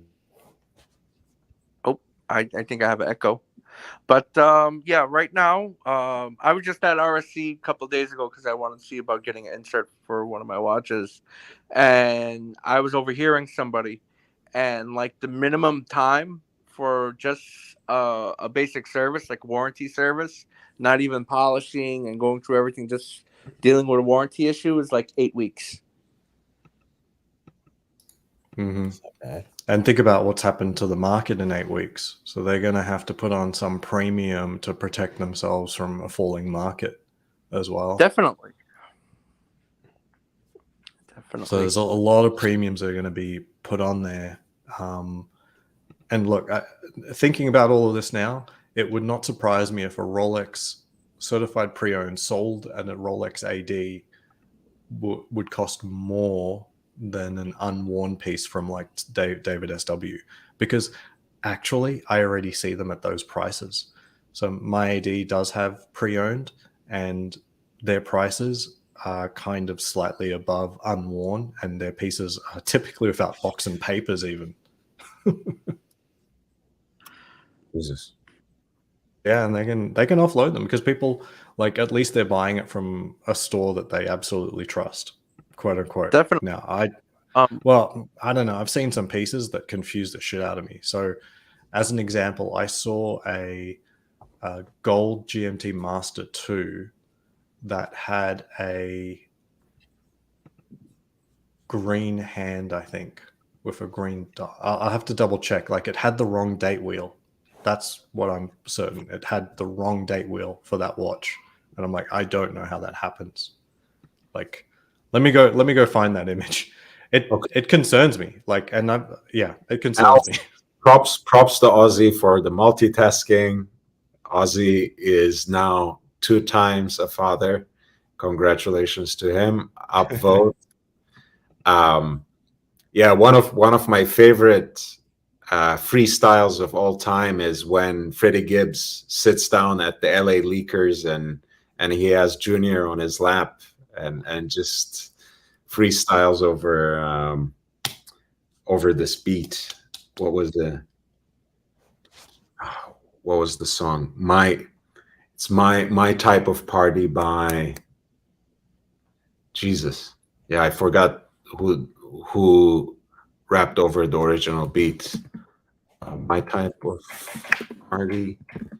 Anyway, Dom Kennedy, of course. So he freestyles over this Dom Kennedy beat with Freddie Jr. on his lap. It's one of my favorite all time because it kind of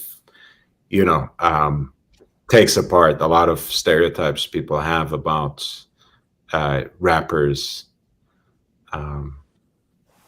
Great freestyle too. So I'll tell you what, just a quick say, do you know what Yeah. the date wheel should look like on a gold GMT Master 2 with the green dial? The yellow with green dial, you mean yellow gold? Yellow gold, yeah. Yeah.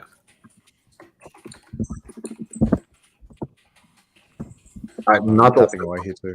Mind, I'm Bobby Googling it, honestly. So Yeah.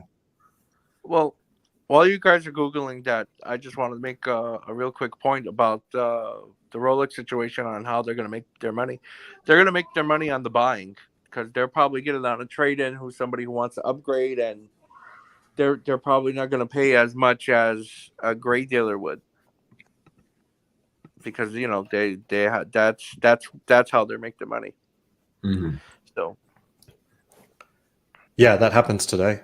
Yeah, there's a lot of people who will they will do something like they will trade in a Submariner and then get a Pepsi, something like that. And you're like, wait, how's that work out? So, well, the gray price for the Submariner is like 15K, and the Pepsi new is it's now 10.2, and they just didn't get any money in exchange, but they just traded in a used Submariner for a brand new Pepsi. And it's easier for the consumer because they don't have to go to a dealer. They don't have to deal with selling privately. It's just one and done. They give them their watch, give them money, and they walk out with another watch. So it's easier for them. So a lot of people option to do that. So that's how I see them doing a lot of their business and making money. So I was inquiring. Unfortunately, this is not the best photo of this at all. My friend who was wearing the watch, trying it on at the time, had a better photo. But I noted in particular that this has a green date wheel, which I didn't know enough about this piece, but it struck me as a bit odd.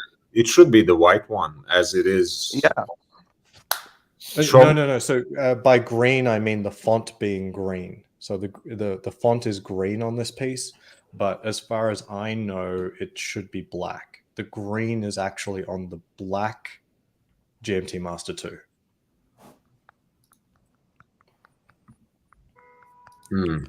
Like if I'll show you this one. Yeah, it should be black.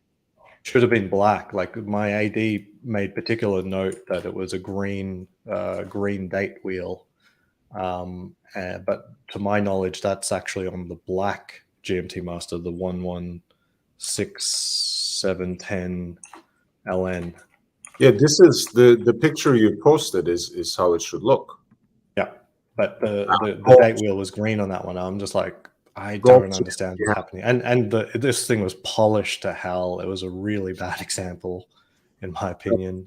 Gold GMT hand, and also on the steel one too. I don't think the date wheel is green. I think it's black. I don't think I've ever seen a green. I don't think I've ever seen a green date wheel on a Rolex. I've seen red, a roulette wheel. That's about it. Wow. I'm just trying to find. I know there's one with green. That was some furious typing. Sorry, I've got the loudest keyboard possible.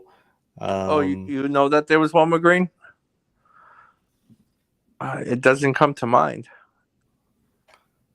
I think I just found a picture of one that actually does have a green date wheel. I don't know. It's a bad picture. I don't know. I've seen like lots of watches that give me the wrong feeling. I don't know. I'm not an encyclopedia yet of Rolex, so but I've seen many pieces that give me a lot of pause. Like I had to research the other day because I saw they had two Kermits, so the aluminum bezel one, and the color was wildly different on the two side by side. I'm like, that's a bit weird, but I don't understand. I don't know the Kermit that well ultimately. So I ultimately put it down to I just don't know it that well, as in like they might age differently, quite frankly. If you give me a second, I'll show you what an age Kermit looks like. Somebody posted one up on Rolex forums today, and it was very interesting. I liked the way it looked. Crap.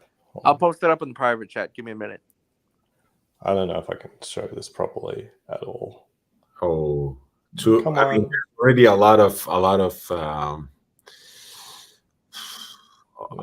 we're not going to be. Yeah, the photo itself is already so. Yeah, I know.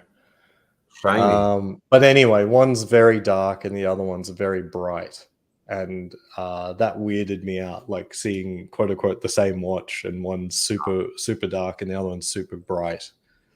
Gaz, by the way, speaking of which, earlier you were saying you would love to visit the Patek boutique on Rodeo Drive.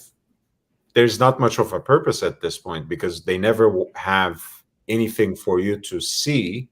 Of course, they still sell to their preferred customers. But last time I went, just someone coming off the street like I did, they only had like a pocket watch to show. There are actually two authorized dealers on Rodeo Drive for Patek. Tiffany is, of course, itself a dealer. Once again, they will, for the most part, unless you have a connection, not have anything to show you. So it's kind of useless. Jay Gray said limited for Lebanon. Speaking of watches that are limited for Lebanon, as you might know, the famous watch collector, Claude Sfer, himself owns and runs the Beirut boutique for FP Jean. And when it was opened, they came up with a particular special edition of the chronomètre bleu for this boutique. It's actually quite amazing. Wow. Of course, these have already been sold out many times over.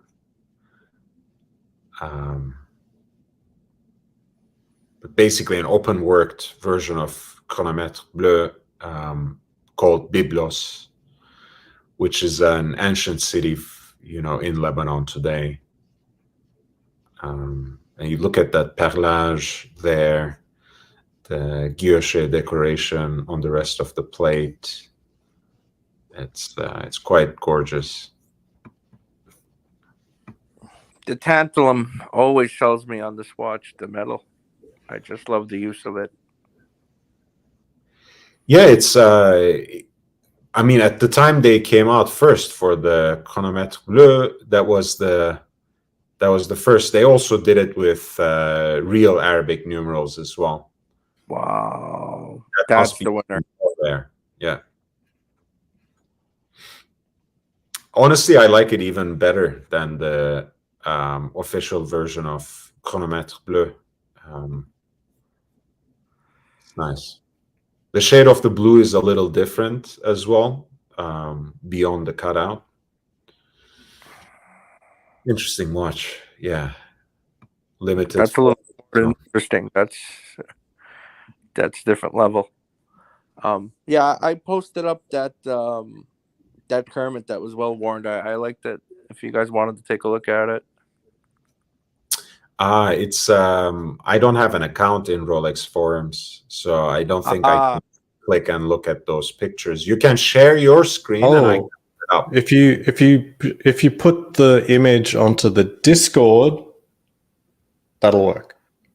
I'm not like I'm about to do it right now, honestly, because Imgur is so hard to actually upload now without an account and stuff like that. And Al says, Aussie, your keyboard sounds suspiciously high-end mechanical. Quick specs, please.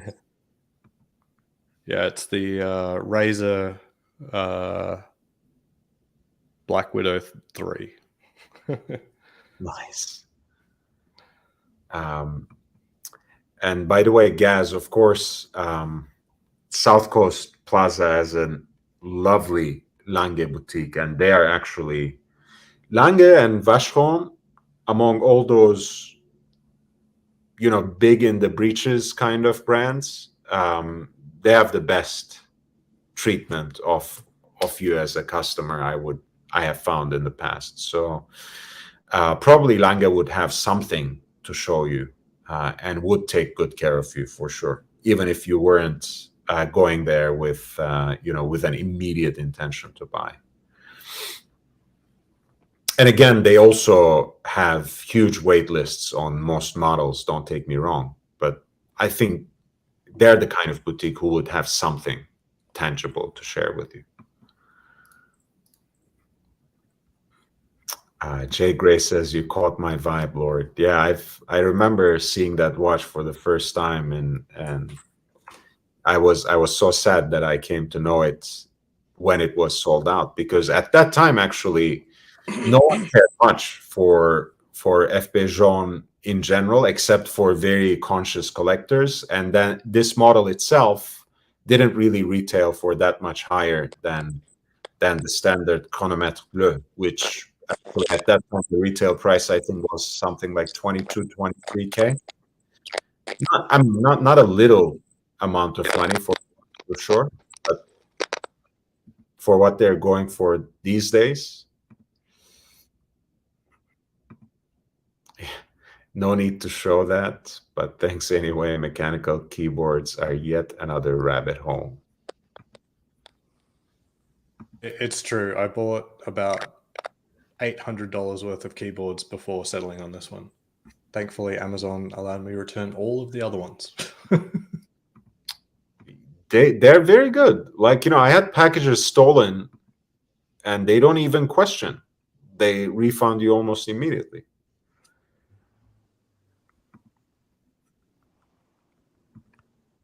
Yeah, and just below that one, I've got another one. So this doesn't appear to me like the difference in the color is from being worn. The next shot I uploaded is front on, so it's not just a camera trick. I think for the pre-ceramic Kermit, they do have like a few different marks of bezel inserts, in fact. So this doesn't surprise me all that much, but next to each other, it's of course very they're completely different. Yeah. And I actually love the one on the left and hate the one on the right. I agree with you if I was choosing, but to me that, like, even me, like let's say I'm a, a little better than the average Rolex buyer. To me, I'm like, I'd look at this. I'm just like, I don't know what's happening here. Like, is one of these fake? Like, I'm gonna have to do research. Like this has me walking out the door, basically.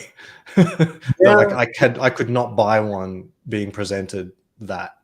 No, I can understand because look, the Rolex market hasn't always been like this. So you would see these kinds of things, these kinds of watches every day whenever you went to any sort of dealer, right? So I do remember seeing different shades. I have never seen two Kermits next to each other before, and this looks so stark. And Absolute Boar is saying, hello, welcome to the channel. Just been listening about stuff I don't know about. We are learning together. This, for example, this is a picture that teaches me a lot, at least in confirming what I've always felt and seen. There must be a few marks. I think there's probably at least another shade or two. Yeah, I mean, I didn't think getting aluminum, the color that you want, would be that difficult. I mean, do you agree that this looks like it's like that's manufactured like that? This isn't from wear on one and not the other. Yeah, but I mean, that's just, honestly, Rolex by now swears, and even now it's not 100% true, that they are completely horizontally and vertically integrated, everything in-house and everything. But I think by the pre-ceramic, I think they still had different suppliers for this stuff, man. So I wouldn't be surprised that it's like two different producers of bezel inserts for them, basically. It can, of course, be, Ozzy, that one of them has maybe an aftermarket bezel insert. That's always possible. That's what I was thinking. But You would have I did to. look at I did look at them very closely, and they are both definitely LVs, because the indices on them were bigger than, and they also had in the cabinet a 16610 LN. But that And, can be still a replacement, right? It can be even a service replacement. It can be an aftermarket replacement, and you wouldn't know. With aluminum bezels, you usually can't know just from a frontal look. You would have to pop it out and see how it looks on the back. And even then, there are no engravings or markings or anything like that. You just have to know what color is, what kind of lacquer. What I was saying is the watch itself is not, well, you can correct me. The watch itself is an actual Kermit. Even if the bezel is aftermarket, the watch itself is Kermit, because the indices were bigger than the 16610 LN that was sitting in the case next to it. I could actually visually see that the dial was both of them had dials of a Kermit. Could it all be fake? That's possible. If I remember correctly, Ozzy, I just remembered something. There's the flat 4. The flat 4 is the original. It's like the first edition of that, and the flat 4, if I remember, was a little bit different, the color wise. So if you look at it, like on the newer ones, the 4 is like more pointy, but on the flat 4, the 4 is just, that's basically, it's a flat 4, and I think the green was a little bit different. I remember reading something on Rolex forums, because I was doing research on them. So I don't know if you're able to zoom in on them. If you're able to zoom in on the one to the right, that might be a flat original. 4. Click open original, you'll get the full image. So if you click on, there should be a link on the bottom left of that image, say open original. This is it. This is the original.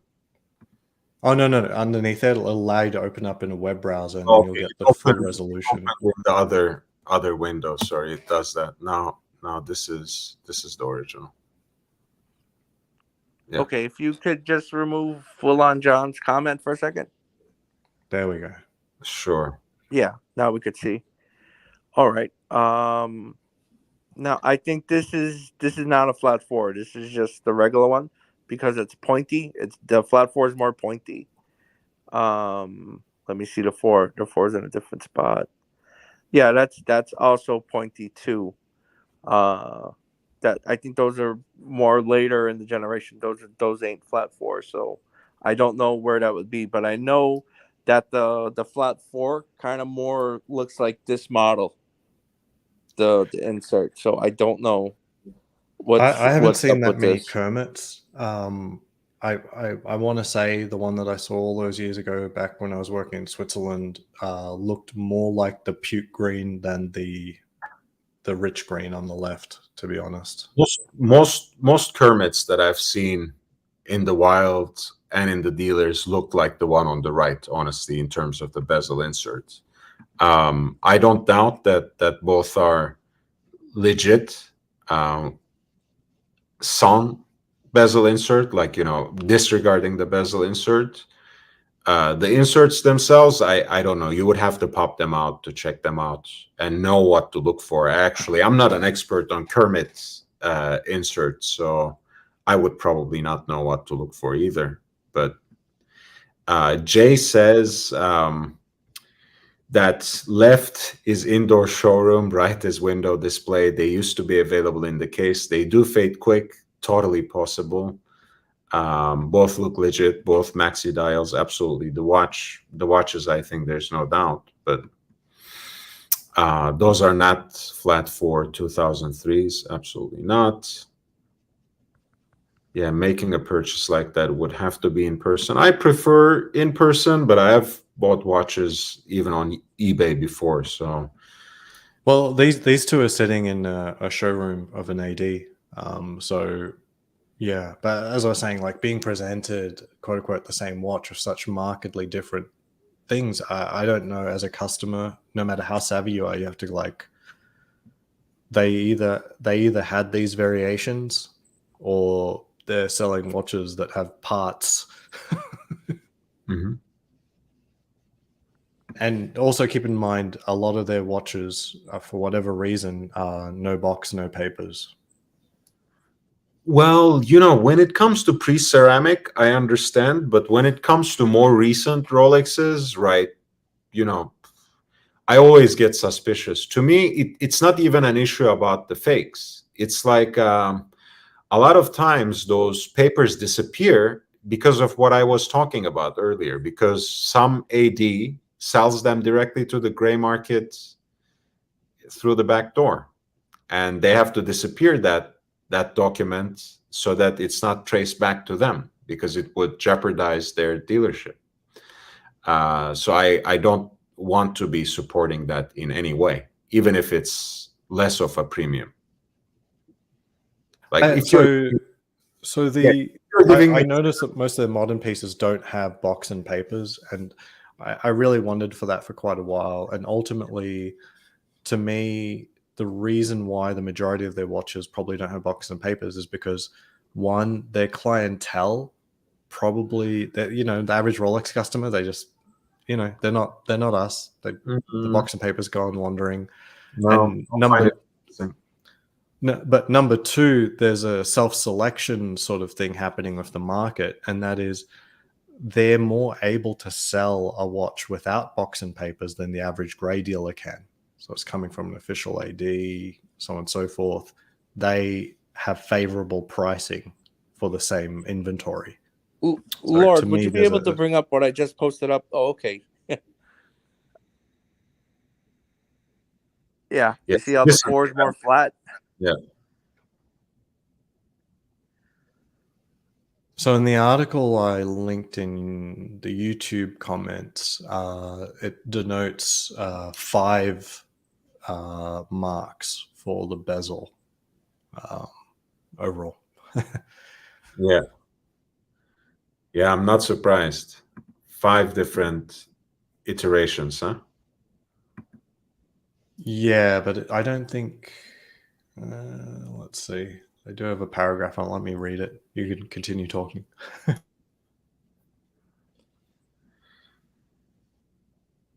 Yeah. These are I'm guessing this is directed to me. Have you ever had to return a watch when you bought it online? No, I did that twice. Both times I got what I expected, so there was no reason.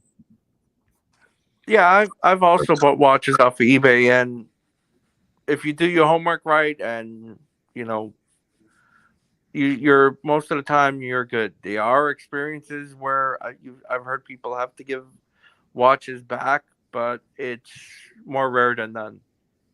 Because if you go around looking for horror stories, you're gonna find them anywhere.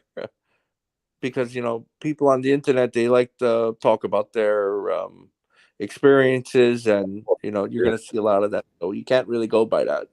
I mean, it's always, when it comes to Yelp reviews, it's either the most glowing ones or the ultra negative ones that get posted, right? So, and Yeah, especially, somebody who just had a normal experiences is not really gonna talk about it. yeah. Guys, we're in the last stretch. If you want us to go for a little longer, don't forget to upvote and support. I really appreciate it. It helps me to gain the necessary exposure to get to 1,000 subscribers. If you want to encourage me in creating more content, I'm all in, as I mentioned. New and original content, consider making a contribution on PayPal at lordhellespontv@gmail.com. That is lordhellespontv@gmail.com, and Cash App, that is $LHVVV, $LHVVV. It really helps. And yes, I would like to go on for a little longer. So if you want to encourage Yeah. to do that, please send in a contribution. Thank you. Well, I'll tell you what, Lord. I see a few people like looking at the price and saying, "Yeesh," but you got to understand, this is the true 50th anniversary piece. This is the one that started the Hulk. Without this watch, there would be no Hulk and there would be no Sermon. And the reason why it's special, the flat four, there's a way to tell them apart. That's the only, and I think that the premium is not really that crazy for what it is. It's it's it's the last 5 digits sub. It's very transition. The dial is more related to a 6 digit than a 5 digit. There's just really a lot about that watch. So yeah, I could see it's understandable for that watch. It makes sense. And there's not many. There's like the Hulk was not popular. The LV, my understanding, it wasn't popular. So yeah, there weren't that many. Joe again with Jingle his jangle. profound commentary. 28K for a jingle jangle Scheider that you can't get wet. Well, I mean, you can get it wet. You can even get 5-digit wet. Of course, just get it serviced, get the gaskets, make sure the gaskets are fine, and make sure it's pressure tested and water resistant tested properly. You can even dive with it if you would like. But then you got to worry about messing up the bezel, because the bezel alone is a $3,000-$4,000 bezel. The insert. Yeah, and it's aluminum and not ceramic. So looking at this article, it does talk about all the differences in font changes between all of the different versions, 5 versions, but no mention of a different color. I'm guessing this might be, as some people suggest, just a little bit of sunlight on the one on the right. It can be. I'll tell you what, Ozzy. The first Hulk, the G serial, is a different color than the later versions. There's like Mark 1, Mark 2. Yeah, you own a Hulk, so you should probably know that.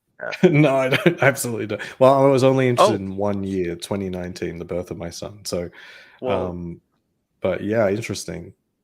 Yeah, the first one, the G serial 2010, is the color's more like a lime green. It's more like the like this one, like the current.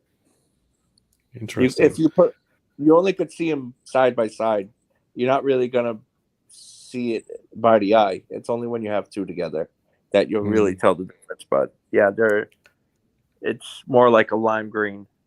I've only seen one other Hulk in real life, and the lighting was indoor, so it actually looked black, and it was only a little glimpse that I could tell it was actually the Hulk. Mhm. Yeah, it's really tough.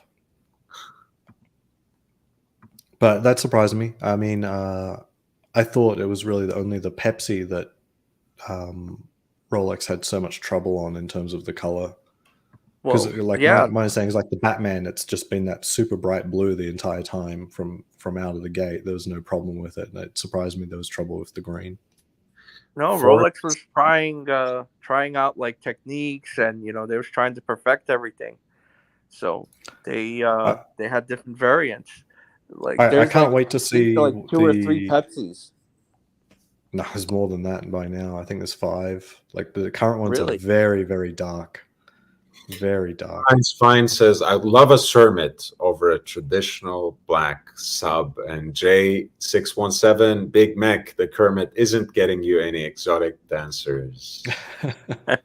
You need to apply sunblock to the aluminum bezel when you're at the beach or in the pool. Man, I mean, look, the Kermit from the 50th anniversary, that's like Big George said, it's a collectible. Even when before the watch market went crazy, it would still carry a premium over a Kermit.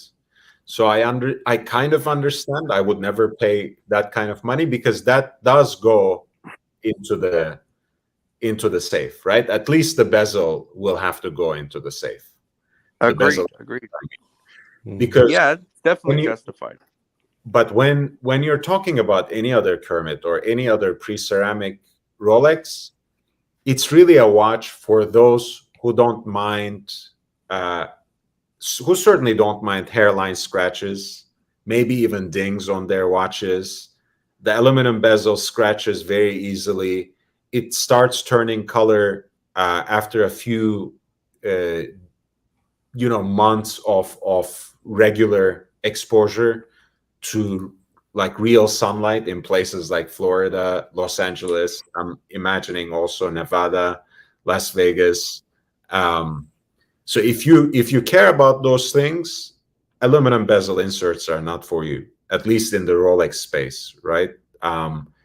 Thank God there are people who prefer, in fact, faded bezels over others. So it won't necessarily devalue your watch, but if you mind that, you should probably reconsider, pre-ceramic Rolex ownership, even if it's just new vintage, or get something like an Explorer 2 with the stainless steel, sandblast, bright or sunburst brushed bezel.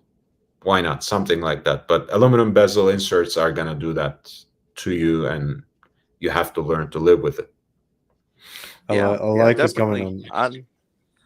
On Go ahead, George. the older Pepsis, that's a badge of honor if you got a faded bezel. That's the creme de la creme for collectors. Right. And those who turn into like where the red turns into a fuchsia, for example, right? That's that's a different kind of effect. Yeah, you just have to live with it like that. And if you don't like it, perhaps reconsider. I do like 49's comment about applying sunblock to it. Yeah, that was a good one. Sunblock is a whole can of worms. Like the stuff they put in sunblock, we really don't know if it's safe. Never mind putting safe on who knows what color safeness is on that Kermit. I bet 5 out, 9 times out of 10, putting sunblock on that Kermit will change its color. Just the chemicals in the sunblock.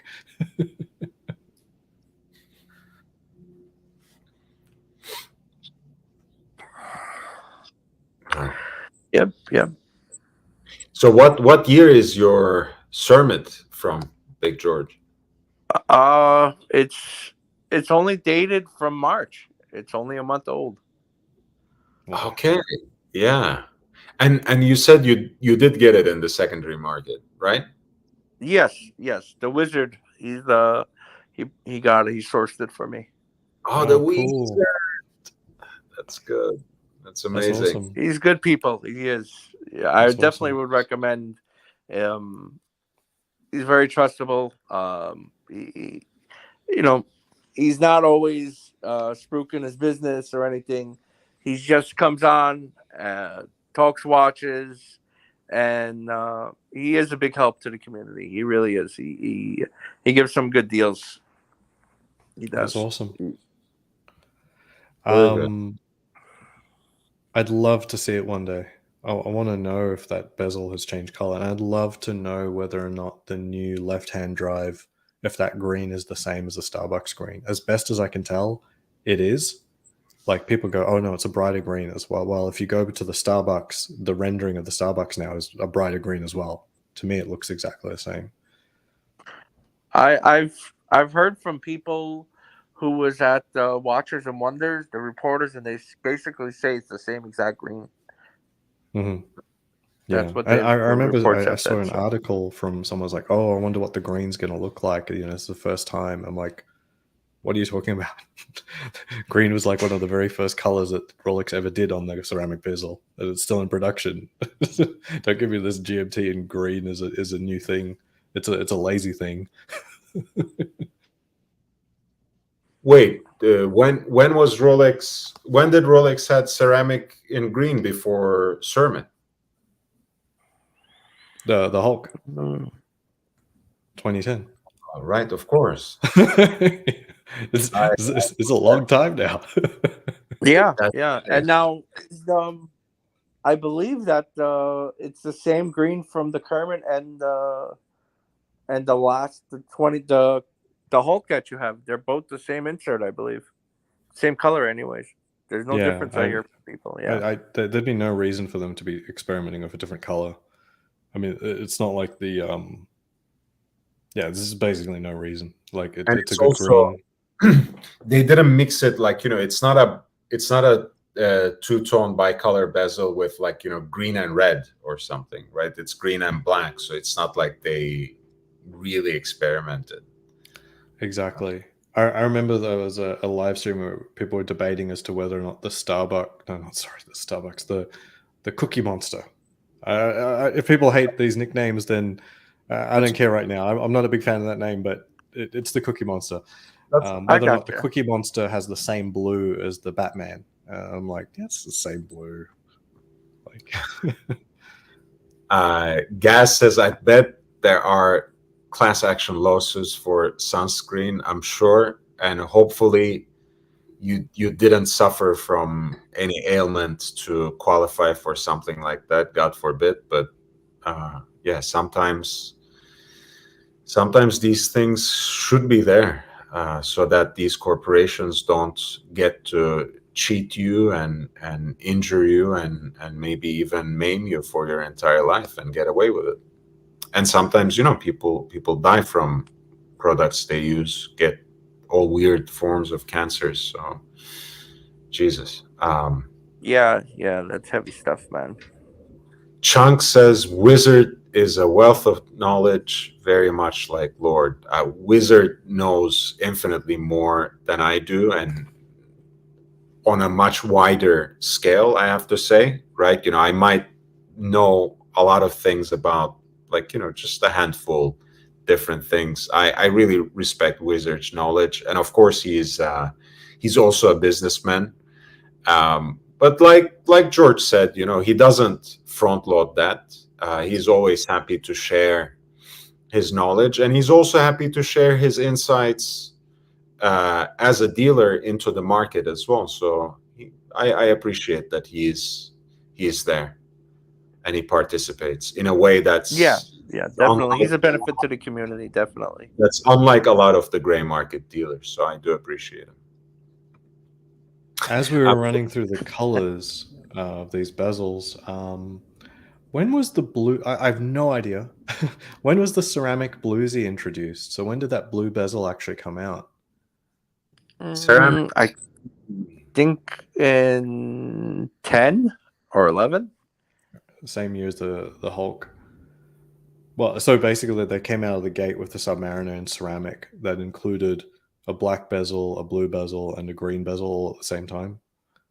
I think so. If not, there was only a year apart. 2009 is apparently when the ceramic bluesy was introduced. Mm. And let's see when the Smurf was. Smurf is 08. Is it? No. No. Mm. Is it? It would make sense because I know back then Yeah, Rolex was into putting out 2008. the models in precious metal. Mm. 2008. So, Yeah, so that basically, would there make was sense. a few years where the bluesy was out of production. You mean the pre-ceramic? No, ceramic. So, I mean, the black sub came out when the 116610 LN. I think the black sub came out with the bluesy at the same time. Okay. I think so. Don't hold me to it, but I remember them coming out at the same time.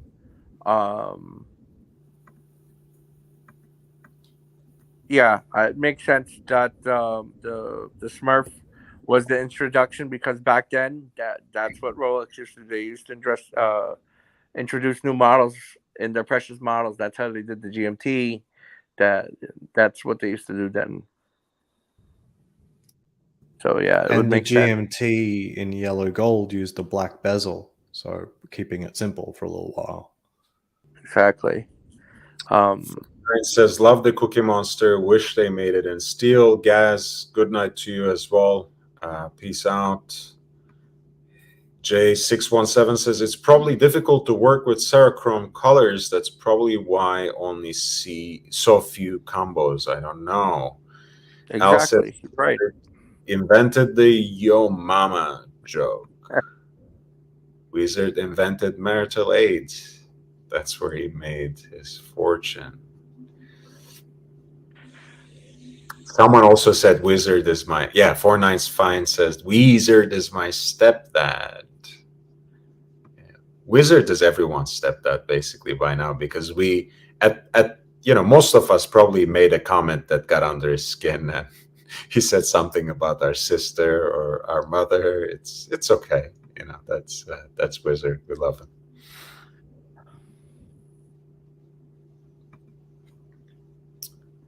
Which one? Yeah, I was just noting that they're saying release was 2010 for the black Submariner.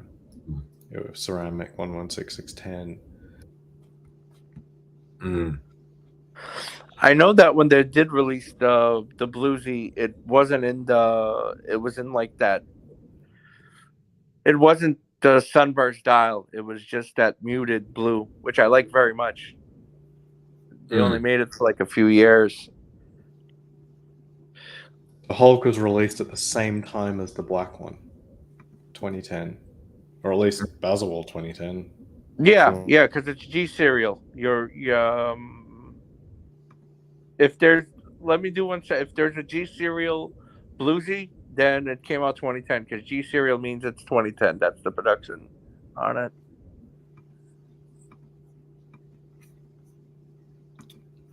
Ludwig's, please.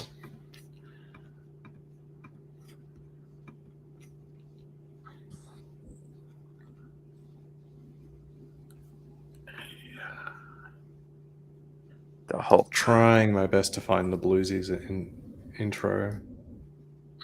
I think it's 09.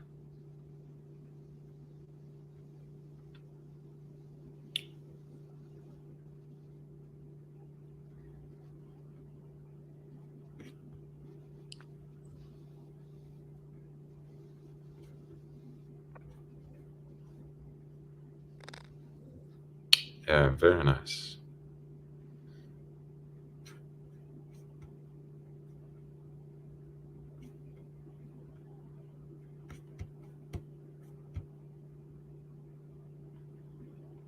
Yes, 09. So it came out before the steel.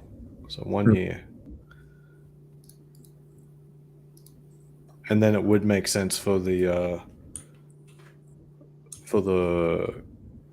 Smurf to be in a year before that, 2008. So the Smurf was the first ceramic submariner. Is that correct? Yeah, that sounds about right. But Smurf came out at the same time as the yellow gold, which also had a ceramic. But yeah, those, I think the gold ones were the first well, I don't know if it was called Cerachrome at the time, but ceramic bezel insert. The yellow gold one, you're saying it had a black bezel? Yes, like black with yellow gold inlay. Okay, that makes sense. It's a little confusing because it's coming right out of the gate with a blue bezel when so the Smurf is the first colored bezel. I mean, Batman was 2015, I think, so it wasn't the Batman. And in the Rolex lineup, the first colored bezel is the Smurf, as best as we can tell. Yeah. I'm trying to think. Yeah, because after the GMT, they came out with the black. Yeah. So the GMT first got its colors in 2015, but prior to that, it's Submariner. Submariner goes back to the Smurf, 2008. The only other possibility is, when was the Platona first released? That's an anniversary piece, so that's a specific year, right? Oh, good call. Double check. Guys, we are literally in the last stretch, unless someone comes through with a big contribution via PayPal or Cash App. In either case, thank you so much for being here. Your presence is appreciated. If you haven't liked this video yet, upvote and help us gain more exposure. If you want to encourage me and help me reach 1,000 subs, please spread the word. Tell all your friends. And as always, the contributions with PayPal to lordhellespontv@gmail.com and to Cash App at $LHVVV is always welcome. lordhellespontv@gmail.com is my easiest point of contact. So if you want any questions, if you have any requests for videos, personalized live streams, collection reviews, for all that, you contact me directly at that address. And for a nominal PayPal contribution, I'd be happy to dedicate some content to you and have you, in fact, participate in the live stream if possible. Mitch says, sent you 50-cent donation to keep going for 50 more minutes. I'll go for 30 more seconds for that. So we will close at 3 hours and 30 seconds for Big Meech, but I even doubt that he sent 50 cents. We'll double check. Yeah, I don't see anything. So if you've got that, guys, Lord is charging $1 a minute. Yes, and that doesn't tie down any of my panelists, just so you know. So if they have to leave, they have to leave. How hard is it to get the current Cookie Monster 49 asks? The 126619 LB. I'm pretty sure that's the Cookie Monster. 9 is the white gold. So yeah, I have no idea. I've never met anyone that has asked for one, and I've certainly not asked my AD for one. I actually don't even know how hard it is to get the full gold Submariners. I mean, we could look at David SW prices, but who knows? Like, I already think that a lot of I think the Starbucks is overpriced just because there's a really, really deep lack of supply on that one. I think, like, it's popular, but not super popular. But there's just very little supply. Like, even a big AD probably isn't getting a Kermit every single week, I think. Well, what do you think, George? I mean, you were in this market. I think volume is low. From what I've heard, everything they're not getting in a lot of stock, obviously, with everything that's going on. But for every 4 Submariners come in, they have 1 LV that comes in, 1 Sermon. You really gotta love the watch. You know, the pay to premium. It's something that I really wanted. I had no option of getting one from AD, so you know sometimes you just gotta go after what you like. But right now it's beginning to be a buyer's market. I think right now, if you're really in the market for one, if you sit around and wait, time is on your side because they are dropping. Mm-hmm.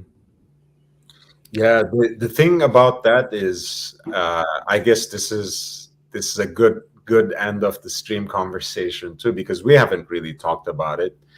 The market seems to be frozen right now because one, like the buyers, it was already a seller's market. Now that the prices are dropping a little bit, especially with the extremely hyped up models and watches, everyone waits it out and tries to see on the buyer's end if it's going to drop a little more. And for the dealers, they're not buying in the same way. They're not buying at the same higher prices. And if they have really hyped up models, which cost them a lot of money, they don't want to let go of them so easily if they have the luxury to do that. So it's an interesting time. I think we are kind of frozen in time for a little bit until we see the trend continuing even more downward trend, I mean, or things will pick up again and it will return to a seller's market. But I don't expect that to happen immediately. Yeah, I think it's really, there's already some lessons being learned right now. I think it's a little complicated what's happening. So I watched CRM Jewelers sort of like gray market type low quality video, but they were basically explicitly saying they're not buying any Rolex right now. So they've completely seized up in terms of buying. Now, in terms of actual prices, I do not. The only place I go to is David SW. And like for me, it's about what is the same watch selling from in the same condition, what is the same condition watch selling from the same seller. That's an important factor, because trying to ascertain a price number from Chrono 24, I think, is a bit of a fool's game. Maybe I should have been tracking a few more, but clearly David SW has been holding up prices because the Hulk is still at 32,000. Daytona, this one's a slightly older one at 2018, excellent, it's like 53,000.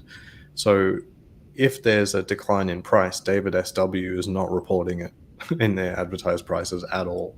So I don't know what to make of that. I trust the wizard that he's saying things are going down, but maybe that's on the buy side. Certainly on the sell side, they're not scared yet. I'm on the Moda chats. It's very interesting for me. I'm on those Facebook chats, and there's a lot of dealers in there, and it's a lot of brick and mortar stores too. So it's interesting because you get to see brick and mortar, and then you get to see the flippers. And right now, basically, I'm seeing unworn Daytonas for around like 45. I'm seeing the Cermet for around like 21.5, 22. So from last month to now, yeah, you're definitely seeing like a 10 to 15% drop. So I seen 49's comment asked that he'll go for a Cermet once it gets to around 20K. He's not too far away from his target. And, I don't think that's pretty much crazy. But you got to understand, too, that, we're Rolex is one of the safer bets in the market. It's not like, Laureatos or, Zenith, brands that are a little bit more softer. I don't mean to single them out, but those are the first ones that come to my head. No. Al says, great show tonight, guys. Ozzy, next time give tips on how to get the kids down so you can stream. Great idea for the next live stream. 495 finds the stock market took a huge dump today. LOL. Joe returns back to his usual drum. Who do I recommend to overpay for your wristwatches? David SW, David SW, David SW. Thanks, Al. Aussie Expat says, Angelic Slayer, sorry I had to go out. Welcome back. We're just about to close. Chunkster says, gray market dealers don't seem to be buying anything. Guys, on that note, thank you again for being here, supporting us, being present, contributing with your questions, comments. If you haven't yet upvoted, please like this stream. It helps us gain some more exposure. It helps me get closer to that first major goal, which is 1,000 subscribers. Check out my other videos. It really helps, again, to increase my watch hours. And there's some interesting content and some more to come over the next couple of weeks, especially. With that being said, again, until then, until I'm monetized, if you want to encourage me, if you want to make a contribution, consider PayPal, which is connected to my main contact, lordhellespontv@gmail.com. That's lordhellespontv@gmail.com. I also have a Cash App, which is $LHVVV. Guys, last words. Yeah, last words from me is I remember Rolex saying, oh, watches are a good investment. Unlike the stock market, you can see that shit coming and you can unload in time. Well, now we see that strategy in practice. Once the shit hits, the dealers just stop buying. There's no market left. Your watches are worthless right now. There's no buyer. So yeah, there's no secret investment alpha to be found in watches. My last words are never sell Rolex. And if you buy what you like, then most of the time you'll do good. Hey, that's what the pontiff always says, right? Never sell Exactly. Rolex. Even though he sells Rolex all the time, I think he stopped. He's because he knows that, you know, when you sell a piece these days, God knows when you would be able to get it back the next time. So, guys, thank you again for everything. Upvote on your way out. Support the channel. Spread the word. Thank you for being on the panel with me, guys. It's been great. Aussie Expat, Big George, Cam, thank you also for coming on, and everyone in the chat. Love you guys. Thanks for contributing. I will see you tomorrow. Goodbye.